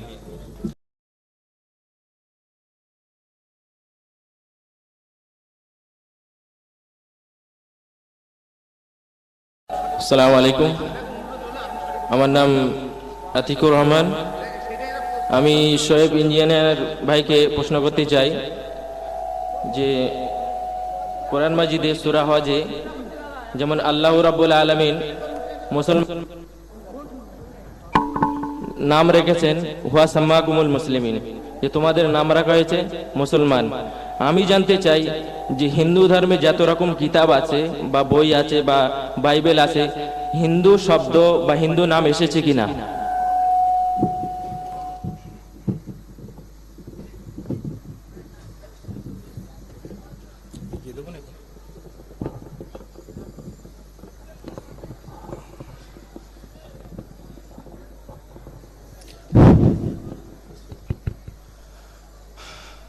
প্রশ্ন এসছে যে কোরআন মাজিদে যেরকম আল্লাহ সুবহানাহু ওয়া তাআলা সূরা হজের মধ্যে ঘোষণা করেছেন যে তোমাদেরকে নাম দেওয়া হলো মুসলিম, তো এরকম ভাবে একই রকম ভাবে হিন্দু ধর্মীয় গ্রন্থে কোনো নাম এসেছে কিনা। এই যে মুসলিম শব্দটা এসছে কোরআন মাজিদে বারবার এসছে, যে উদ্ধৃতিটা যে আয়াতটা উনি পড়লেন সেটা সূরা হজ সূরা নম্বর 22 আয়াত নম্বর 78। হিন্দু শব্দটা আমাদের বিশিষ্ট পণ্ডিত শ্রী শ্রী কালীপদ বন্দ্যোপাধ্যায় বারবার তুলে ধরেছেন, আমি সেটা চেষ্টা করব আরো বিস্তারিত আলোচনা করার। হিন্দু শব্দটা একটা ভৌগোলিক ব্যাখ্যা রাখে, সেই অঞ্চলটাকে বোঝায় বা এলাকাটাকে বোঝায় যেটা সিন্ধু, দ্য রিভার ইন্ডাস, তার পূর্ব দিকে, অর্থাৎ এই যে ল্যান্ড অঞ্চল যেখানে আমরা বসবাস করি আজকের দিনে সেটাকে। তাহলে এইটা একটা ভৌগোলিক ব্যাখ্যা বহন করে, এর বেশি কিছু ব্যাখ্যা বহন করে না। মানে হিন্দু বলতে ইন্ডিয়ান, আর কিছু ব্যাখ্যা বহন করে না। এই হিন্দু শব্দের ব্যবহার প্রথমবার করে পারসিরা, পার্সিয়া, ইরান বা তার পার্শ্ববর্তী অঞ্চলকে আগে পার্সিয়া বলা হতো, সেই পারসিরা এর ব্যবহার প্রথম করত, এবং একথা ইতিহাসবিদগণ বলে থাকেন। যখন তারা নর্থ ওয়েস্ট অর্থাৎ উত্তর পশ্চিম হিমালয় পর্বতমালার উত্তর পশ্চিম প্রান্ত থেকে ভারতের দিকে এসেছিলেন, এই শব্দের ব্যবহার আরববাসীরাও করে থাকতো। ওরা এই অঞ্চলটাকে হিন্দ বলতো, Hind. Encyclopedia of religions and ethics volume number 6 page number 699, সেখানে বলা হচ্ছে যে হিন্দু শব্দের ব্যবহার মুসলিমদের আগে, মানে মুসলিমদের আসার আগে কখনোই ব্যবহার করা হতো না। হিন্দু লিটারেচারে, ইন্ডিয়ান লিটারেচারে বা হিন্দু স্ক্রিপচারে, হিন্দু ধর্মগ্রন্থের মধ্যে কোথাও এর শব্দের ব্যবহার পাওয়া যায়নি। পণ্ডিত জওয়াহরলাল নেহেরু উনি লিখেছেন ডিসকভারি অফ ইন্ডিয়া, একটা বই, এবং এর পেজ নম্বর 74-75 সেখানে উনি বলছেন যে The earliest occurrence of the word Hindu can be traced back to a tantric of the 8th century CE. প্রথমবার এই শব্দের ব্যবহার 800 বছর 800 বছর 800 years after মানে যে খ্রিস্টান ক্যালেন্ডার ফলো করি আজ থেকে মোটামুটি 1200 বছর আগে। হিন্দু ধর্মগ্রন্থ 4000 বছর আগে, কিন্তু 1200 বছর আগে প্রথম ব্যবহার, তাহলে 4000 বছর আগে এটা ব্যবহার ছিল না। ডক্টর এস রাধাকৃষ্ণন উনি বলেন, উনি একই কথা বলেন যে এটা জিওগ্রাফিক্যাল সিগনিফিকেন্স বহন করত, এর বেশি কিছু করতো না। এইসবের কারণে লোকে বলে বা হিন্দু পণ্ডিতেরা বলেন যে হিন্দু শব্দটা সঠিক নয়, এর ব্যবহারটা সঠিক নয়। বরং encyclopedia, new encyclopedia Britannica volume number 20 reference number 581, সেখানে বলা হচ্ছে এই শব্দের ব্যবহার, হিন্দুইজম শব্দের ব্যবহার প্রথমবার করে ব্রিটিশরা 1830 সালে। মানে হিন্দুইজম শব্দের ইতিহাস 200 বছর পুরনোও নয়, তাই তো? কিন্তু গ্রন্থগুলো তো প্রাচীন। আমাদেরকে এই ধর্মকে বলতে হবে সনাতন ধর্ম বা বৈদিক ধর্ম। হিন্দু শব্দ কোথাও নেই, কোথাও পাওয়া যায় না। এটা একটা ভৌগোলিক ব্যাখ্যা। কিন্তু আজকের দিনে এই ভৌগোলিক ব্যাখ্যা হওয়া সত্ত্বেও আজকের দিনে বেশিরভাগ লোক নিজেদেরকে হিন্দু বলে চিহ্নিত করে, যারা বেদের অনুসারী তারা। কিন্তু এই যে রিলেশন উইথ রিলিজিয়ন, ধর্ম সঙ্গে এর যে ব্যবহার, হিন্দু শব্দের ব্যবহার, সেটা অনেক পরে আসে, যেটা আমরা বুঝতে পারলাম। এখন একটা প্রশ্ন রইল, খুব গুরুত্বপূর্ণ প্রশ্ন, যে ইসলাম, আল্লাহ সুবহানাহু ওয়া তাআলা এই ধর্মকে বা দ্বীনকে ইসলাম বলে ঘোষণা করেছেন। ইন্নাদ দীনা ইনদাল্লাহিল ইসলাম, সূরা ইমরান সূরা নম্বর 3 আয়াত নম্বর 19। ইন্নাদ দীনা ইনদাল্লাহিল ইসলাম বা মুসলিম শব্দটা বহুবার এসছে, যেমন সূরা ইমরান সূরা নম্বর 3 আয়াত নম্বর 64, সূরা হজ সূরা নম্বর 22 আয়াত নম্বর 78। ইসলাম মুসলিম বিভিন্নবার এসছে। তো একইভাবে হিন্দু বা হিন্দুইজম বা হিন্দু ধর্ম কি এসছে না আসেনি? আমরা অর্থের দিকে লক্ষ্য করব যে ইসলাম শব্দের অর্থ কি। একটা অর্থ আমরা সকলেই জানি, শান্তি। দ্বিতীয় অর্থ হচ্ছে সম্পূর্ণরূপে আত্মসমর্পণ করা। অর্থাৎ ইসলাম হলো একটা জীবন বিধানের পরিপূর্ণ পদ্ধতি, যার দ্বারা আমরা কি করি, আমরা আল্লাহর প্রতি, একমাত্র উপাস্যের প্রতি সম্পূর্ণরূপে আত্মসমর্পণ করি এবং তার দ্বারা নিজের জীবন এবং সমাজে শান্তি প্রতিষ্ঠা করি। ইসলাম মুসলিমকে সমর্পণ করলো সেই মুসলিম, যে ব্যক্তি ইসলামকে মেনে চলো সেই মুসলিম। আমি মনে করি এই ডেফিনিশন অনুযায়ী আমাদের কারোরই অসুবিধা হওয়ার কথা না যে আমরা নিজেদেরকে মুসলিম বলে চিহ্নিত করি। যেমন ভৌগোলিক ডেফিনিশন, জিওগ্রাফিক্যাল ডেফিনিশন হিসেবে আমাদের কারোরই অসুবিধা থাকার কথা না যে আমরা নিজেদেরকে হিন্দু বলে আইডেন্টিফাই করি, ভৌগোলিক ডেফিনিশন অবধি, রিলিজিয়াস না। কারণ আমরা ন্যাশনালিটি, আমরা ফর্ম ফিল আপ করি তো পাসপোর্টে বা বিভিন্ন জায়গায়, ইন্ডিয়ান লিখি তো, হিন্দু মানে তাই, আর কিছু না। একইভাবে কোন ব্যক্তির, সে মুসলিম হোক বা অমুসলিম হোক, ডেফিনেশনের দিক দিয়ে সকলেরই এই কথাটা স্বীকার করা উচিত যে, এই কথাটা তাদের মানতে অসুবিধা হওয়া উচিত নয় যে তারা একমাত্র উপাস্যের প্রতি আত্মসমর্পণ করে। অসুবিধা কারো মনে হয় কি? অসুবিধা নেই। এই ডেফিনেশন, এখানে বিশিষ্ট পণ্ডিতরা বসে আছেন, তারাও বলেন ডেফিনেশন ওয়াইজ সকলেই যারা আত্মসমর্পণ করলো তারা মুসলিম। এরকম নয় যে মুসলিমের বাড়িতে জন্মগ্রহণ করলো মুসলিম, বরং একমাত্র উপাস্যের তরফ থেকে যে বিধিবিধান এসছে, যেই যুগে যেই বিধিবিধান এসছে সেটাকে মেনে চলা, সেই যুগের সেই নবী বা ঋষিকে মেনে চলা, সেটাই হচ্ছে ইসলামের শিক্ষা। আরেকটা গুরুত্বপূর্ণ প্রশ্ন থেকে গেল যে ইসলাম ও মুসলিম সম্বন্ধে তো কোরআন মাজিদে আছে। ইসলাম ও মুসলিম সম্বন্ধে বা আল্লাহ সম্বন্ধে শুধুমাত্র কোরআন মাজিদ বা মুহাম্মদ সাল্লাল্লাহু আলাইহি ওয়াসাল্লাম সম্বন্ধে শুধুমাত্র কোরআন মাজিদ নেই, বরং পৃথিবীর বিভিন্ন ধর্মগ্রন্থে আছে। মুহাম্মদ সাল্লাল্লাহু আলাইহি ওয়াসাল্লামের ভবিষ্যৎবাণী থেকে সেগুলো প্রমাণিত, বাইবেলেও আছে, সেগুলো আমি আর তুলে ধরলাম না, আজকের বিষয়বস্তু সেটা নয়। আল্লাহ সম্বন্ধে আমি কিছু কিছু উদ্ধৃতি তুলে ধরেছি। মুসলিম শব্দটা বাইবেলেও রয়েছে। এখানে বসে আছেন বাইবেলের বিশেষজ্ঞ প্রফেসর সুরঞ্জন মিদ্দে। আমি ওনার কাছ থেকে জানতে চাইবো যে এই শব্দটা আপনি পেয়েছেন কি কোথাও বাইবেলে? মুসলিম শব্দটা কোথায়? ওল্ড টেস্টামেন্টে মনে হচ্ছে পাওয়া যায়। আমার মনে হচ্ছে যে পুরাতন নিয়মে এরকম শব্দটা থাকার সম্ভাবনা আছে। উনি বলছেন যে পুরাতন নিয়ম, ওল্ড টেস্টামেন্টের মধ্যে বাইবেলে থাকার সম্ভাবনা আছে। আমি এক্সাক্ট রেফারেন্সগুলো দিই। ঈসা আলাইহিস সালাম, উনি বলছেন, ঈসা আলাইহিস সালাম না, লিউক গসপেল অফ লিউক, মানে ইনজিল তো আজকে সংরক্ষিত আকারে নেই, যে আকারেই আছে লিউক, মানে একটা ইনজিল লিখে গেছিল, বা ঈসা আলাইহিস সালামের বাণী যতটা পেরেছিল লিখে গেছিল। তার মধ্যে কিছু ঠিকও আছে, কিছু ভুলও আছে। Luke chapter number 6 verse number 40, Luke অধ্যায় 6 ভার্স নাম্বার 40, সেখানে হুবহু মুসলিম শব্দটা আছে, হুবহু মুসলিম শব্দ। যেহেতু আমরা জানি হিব্রু আরবি কাছাকাছি ভাষা, হুবহু মুসলিম শব্দটা আছে। এবং মুসলিম শব্দে যে অর্থ বহন করে সেই অর্থটাও আছে, সেটা ঈসা আলাইহিস সালাম অর্থাৎ জিসাস পিস বি আপন হিম, উনি বলছেন জন, গসপেল অফ জন, জন যে ইনজিলটা রেখে গেছে। খুবই আশ্চর্যের ব্যাপার, ইনজিল তো একটাই হওয়ার কথা ছিল, কিন্তু বিভিন্ন ইনজিল আমাদের সামনে আসছে, যেহেতু ইনজিলটা সংরক্ষিত আকারে আমাদের কাছে নেই। John chapter number 5 verse number 30, সেখানে ঈসা আলাইহিস সালাম বলছেন যে I can of mine own self do nothing, as I hear I জাজ, and my judgment is just, because I seek not my will but the will of the father. যে ব্যক্তি বলল যে আমি আমার নিজের ইচ্ছা দ্বারা চলি না, চালিত হই না, বরং আল্লাহর ইচ্ছা দ্বারা চালিত হই, সে আল্লাহর প্রতি আত্মসমর্পণ করলো, অর্থাৎ সে ব্যক্তি মুসলিম।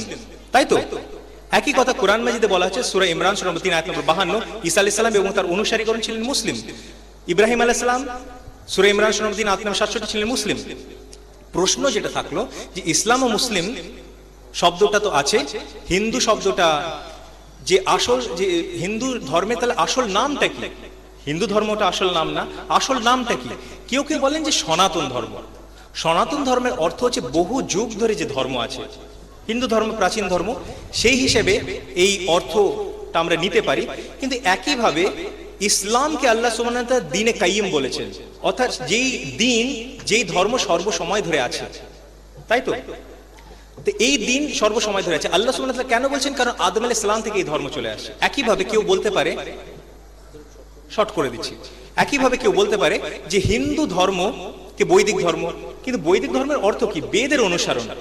সেরকম ভাবে আমরা বলতে পারতাম ইসলামকে, যেভাবে আমরা চিনি ইসলামকে, যে কোরআনের ধর্ম বলতে পারতাম, কিন্তু সেটাও গুণবাচক নাম হতো, আসল নাম হতো না।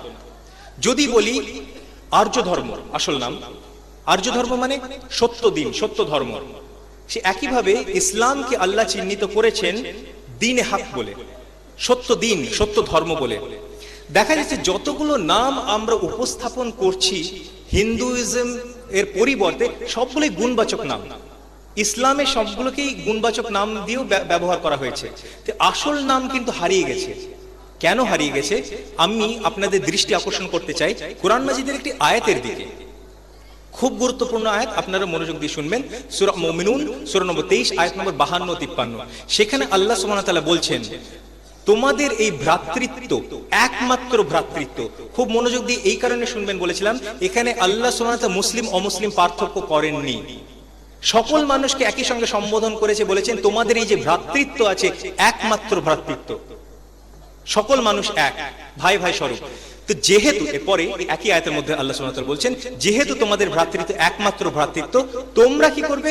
সকলেই আমার অর্থাৎ একমাত্র প্রতিপালকের উপাসনা করবে। এবং তারপরের আয়াত, আয়াত নম্বর 53, চ্যাপ্টার 23 ভার্স 52, চ্যাপ্টার 50 ভার্স 53, পরের আয়াতে উনি বলছেন কিন্তু লোকে কি করলো? লোকে নিজেদেরকে বিভিন্ন ভাগে বিভক্ত করে নিল। এটা লোকের উচিত হয়নি, লোকে নিজেদেরকে বিভিন্ন ভাগে বিভক্ত করে নিল, যেটা ঠিক হয়নি। তাহলে আমাদেরকে সকলকে ঐক্যবদ্ধ হয়ে থাকতে হবে।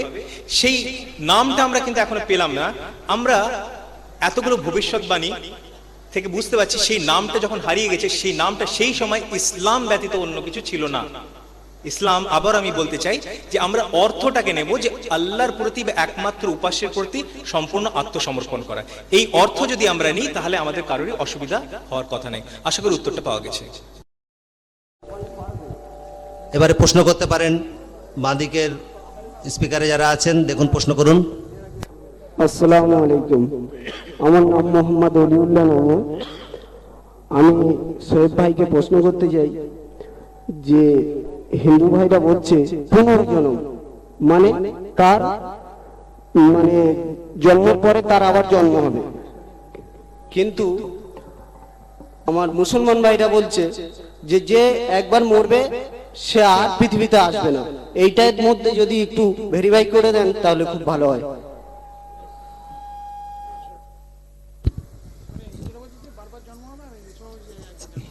হিন্দুদের পুনর্জন্মের কথা বলছেন কি? ঠিক আছে। প্রশ্ন এসছে যে উনি শুনেছেন যে হিন্দু ধর্মে বারবার জন্মের কথা উনি হিন্দু ভাইদের বা বন্ধুদের কাছ থেকে শুনেছেন। ইসলাম বলছে একবারই জন্ম হবে, একবারই মৃত্যু হবে। এই ব্যাপারটা কি?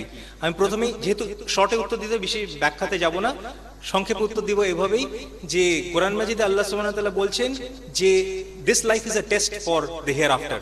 সূরা মুলক চ্যাপ্টার 67 ভার্স নাম্বার 2, হুয়াল্লাযী আরসালা আল্লাযী খালাকাল মাউতা ওয়াল হায়াতা, আল্লাযী খালাকাল মাউতা ওয়াল হায়াতা। আল্লাহ সুবহানাহু ওয়া তাআলা তোমাদেরকে হায়াত দিয়েছেন এবং মওত দেবেন। এই লাইফটা হচ্ছে তোমাদের জন্য একটা পরীক্ষা মাত্র, আর কিছুই না। তাহলে একবারই আমরা জন্ম গ্রহণ করব আর একবারই মৃত্যু হবে, তারপর আমাদের বিচার হবে। হিন্দু ধর্মে কি বলছে, আমি এখন কোন ব্যক্তি কি বলছে সেদিকে যাব না, মুসলিমরা কি বলছে সেদিকে যাব না। ধর্মগ্রন্থ কি বলছে, বেদে পুনর্জন্ম সম্বন্ধে কোনো ধারণা কিন্তু রাখেনি, যেটা সবথেকে গুরুত্বপূর্ণ ধারণা, মানে যেটা সবথেকে গুরুত্বপূর্ণ ধর্মগ্রন্থ হিন্দু ধর্মের মধ্যে। এই ধারণাগুলো নেওয়া হয়েছে হয় ভগবদ গীতা বা ভগবত পুরাণ খণ্ড 9 অধ্যায় 24 শ্লোকা 56 বা ভগবদ গীতা চ্যাপ্টার 4 ভার্স 7-8 থেকে। কিন্তু সমস্ত বেদ যদি আমরা পড়ে থাকি, এই পুনর্জন্ম মানে যেইভাবে আমরা পুনর্জন্মকে বুঝছি যে বারবার জন্ম, বারবার মৃত্যু, বারবার জন্ম, সেই কথাটা কিন্তু পুরো সম্পূর্ণ বেদে কোথাও লেখা নেই। 3টে বেদই বলুন বা 4টে, বেদ 4টেই আছে, ঋগ, সাম, যজুর, অথর্ব। 3টে কে বলা হয় বেশি পুরনো আর নতুন বলে কি অন্যটাকে বেদ থাকলো না? বেদ থাকলো, 4টেই বেদ আছে, মূল বেদ 4টি, ঋগ, সাম, যজুর, পুরনো 3টেকে ত্রৈবিদ্যা, ট্রিপল সায়েন্সেস, একটু বেশি প্রাচীন, সেটাই ডিফারেন্স। তো যেটা প্রশ্ন আছে, সম্পূর্ণ বেদে যেভাবে আমরা পুনর্জন্মকে বুঝেছি সেইভাবে কিন্তু কনসেপ্টটা নেই। বরং এবার পুনর্জন্ম যে কনসেপ্ট বা এর অর্থ যেটা বহন করে, সেটা পুরো মানে আবার জন্ম, মানে লাইফ, নেক্সট লাইফ, মানে আবার জন্ম, এই কথাটাইটুকু বলা হয়েছে। কিন্তু এই কথাটুকু বারবার জন্ম মৃত্যুর কথা বলে না, কারণ ইসলামেও তাই বলা আছে, একবার জন্ম হবে, মৃত্যু হবে, নেক্সট লাইফ মানে আখেরাতে হয় জান্নাতে যাব বা জাহান্নামে যাব। সেই কারণেই সম্পূর্ণ বেদ যদি আপনারা পড়েন, ঋগ্বেদই বলুন বা অথর্ববেদ যদি বাদও দেন, ঋগ্বেদে তো অনেক বিভিন্ন জায়গায় আছে স্বর্গ ও নরকের কথা, জান্নাত ও জাহান্নামের কথা। তো একইভাবে এই তত্ত্বগুলো একই রকমই আছে। বিভিন্ন যেগুলো বেদের ছাড়া অন্যান্য যে ধর্মগ্রন্থ, তার মধ্যে রিইনকার্নেশনের কনসেপ্টটা কিছুটা আছে, কিন্তু বেদের মধ্যে এই কনসেপ্টটা নেই। আশা করি উত্তরটা পাওয়া গেছে। আশা করব মহিলাদের পক্ষ থেকে কোনো প্রশ্ন যদি থাকে আপনারা করেন।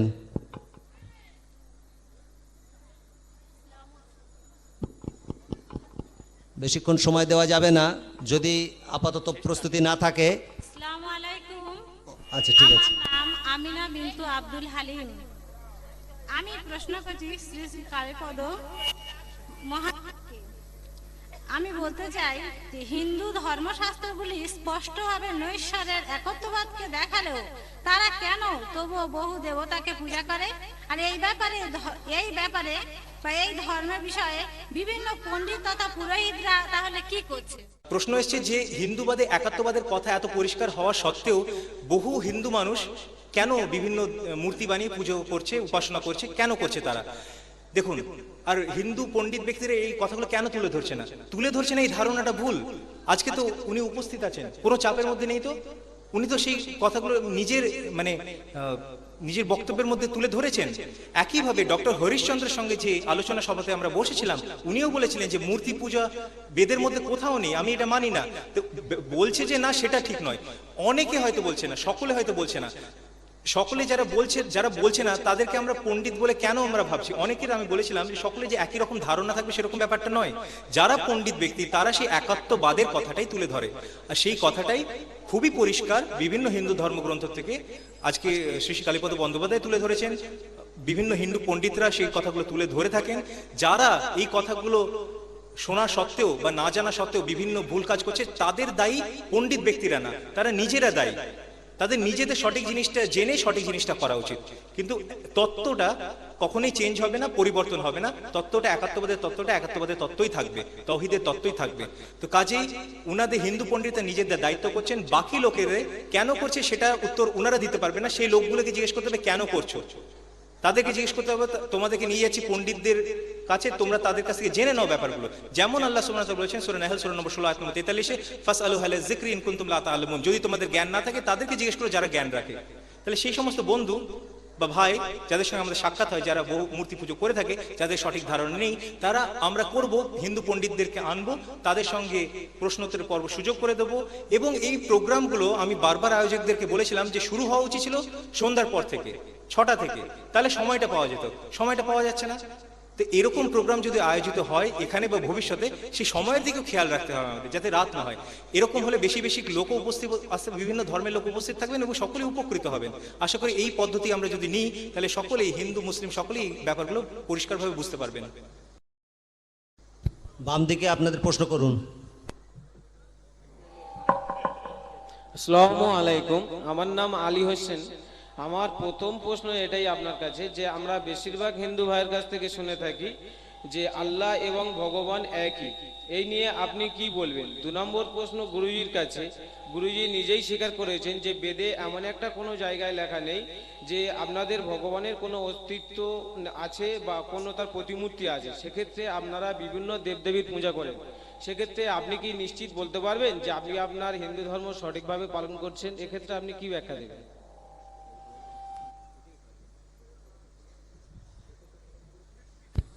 ভাই একটু প্রথম প্রশ্নটা বলুন তো। প্রথম প্রশ্ন হলো এটাই যে বেশিরভাগ হিন্দু ভাইরা বলে থাকে আল্লাহ ভগবান একই, সেক্ষেত্রে আপনি একটু ব্যাখ্যা করে বলুন। হ্যাঁ, ভাই প্রশ্ন করেছেন যে বেশিরভাগ লোকে বলে থাকে আল্লাহ ভগবান একই। তো দুটো ভাবে উত্তরটা দেওয়া যায়, দুটো ভাবে আমি সংক্ষিপ্ত উত্তর দেব। যে মূলত উপাস্য একজন, সেটা আমরা বুঝতে পেরেছি না পারিনি। উপাস্য একজন, একজন না একজন না, সেই ধর্মগ্রন্থ থেকে, হিন্দু ধর্মগ্রন্থ থেকে বা ইসলামের ধর্মগ্রন্থ থেকেও সেই কথা আমরা বুঝতে পেরেছি। সে বিভিন্ন নাম আমরা তুলে ধরেছি, সে বিভিন্ন নাম হচ্ছে গুণবাচক নাম, বিভিন্ন নাম আছে হিন্দু ধর্মগ্রন্থে, ইসলামেও আছে। এমন একটা নাম আমরা তুলে ধরেছিলাম যেটা আল্লাহ, যেটা দুটো ধর্মগ্রন্থের মধ্যে আছে, বা আরো কিছু নাম থাকলেও থাকতে পারে। তো এই আল্লাহ যে এক এবং সকলের যে স্রষ্টা এক, সেটা আমরা বুঝতে পেরেছি, অসুবিধাটা কোথায়? আর দ্বিতীয় প্রশ্ন মানে হ্যাঁ, আর কেউ দ্বিতীয় প্রশ্নটা হচ্ছে, হ্যাঁ মানে একই প্রশ্ন, যে ভগবান বলেছেন, যে আমি সেই ভগবান শব্দের ব্যবহারটা করতে চাইছি না, উপাস্য, ওই জন্য বারবার বলছি যার উপাসনা করা উচিত। কারণ হচ্ছে যে ভগবান শব্দটা একটা সীমিত অর্থ বহন করে।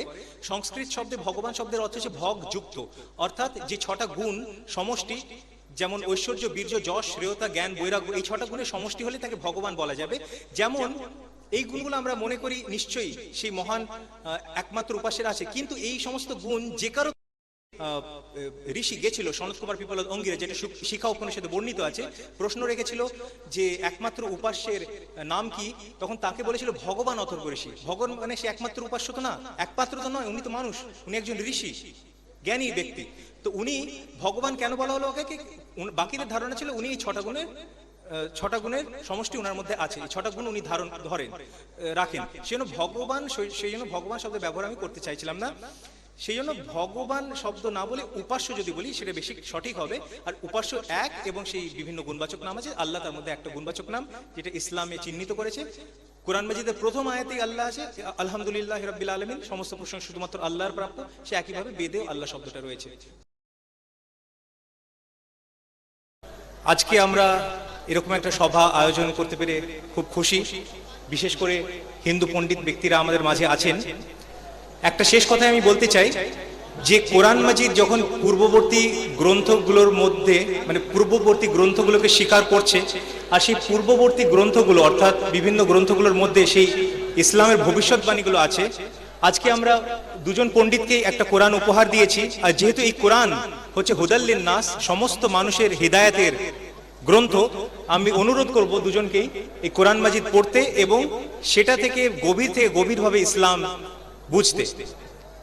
আশা করি ওনারা অনুরোধ রাখবেন, এবং এরকম ভাবে বেশি বেশি আলোচনা সভা করলে আমরা ইসলামের যে ভুল ধারণাগুলো আছে সেটা আমরা আস্তে আস্তে দূর করতে সক্ষম হব, এর সত্যতা আমরা তুলতে সক্ষম হব, এবং এইভাবে একটা সুন্দর পরিবেশ গড়ে উঠবে। ওয়া আখিরু দাওয়ানা আনিল হামদুলিল্লাহি রাব্বিল আলামিন।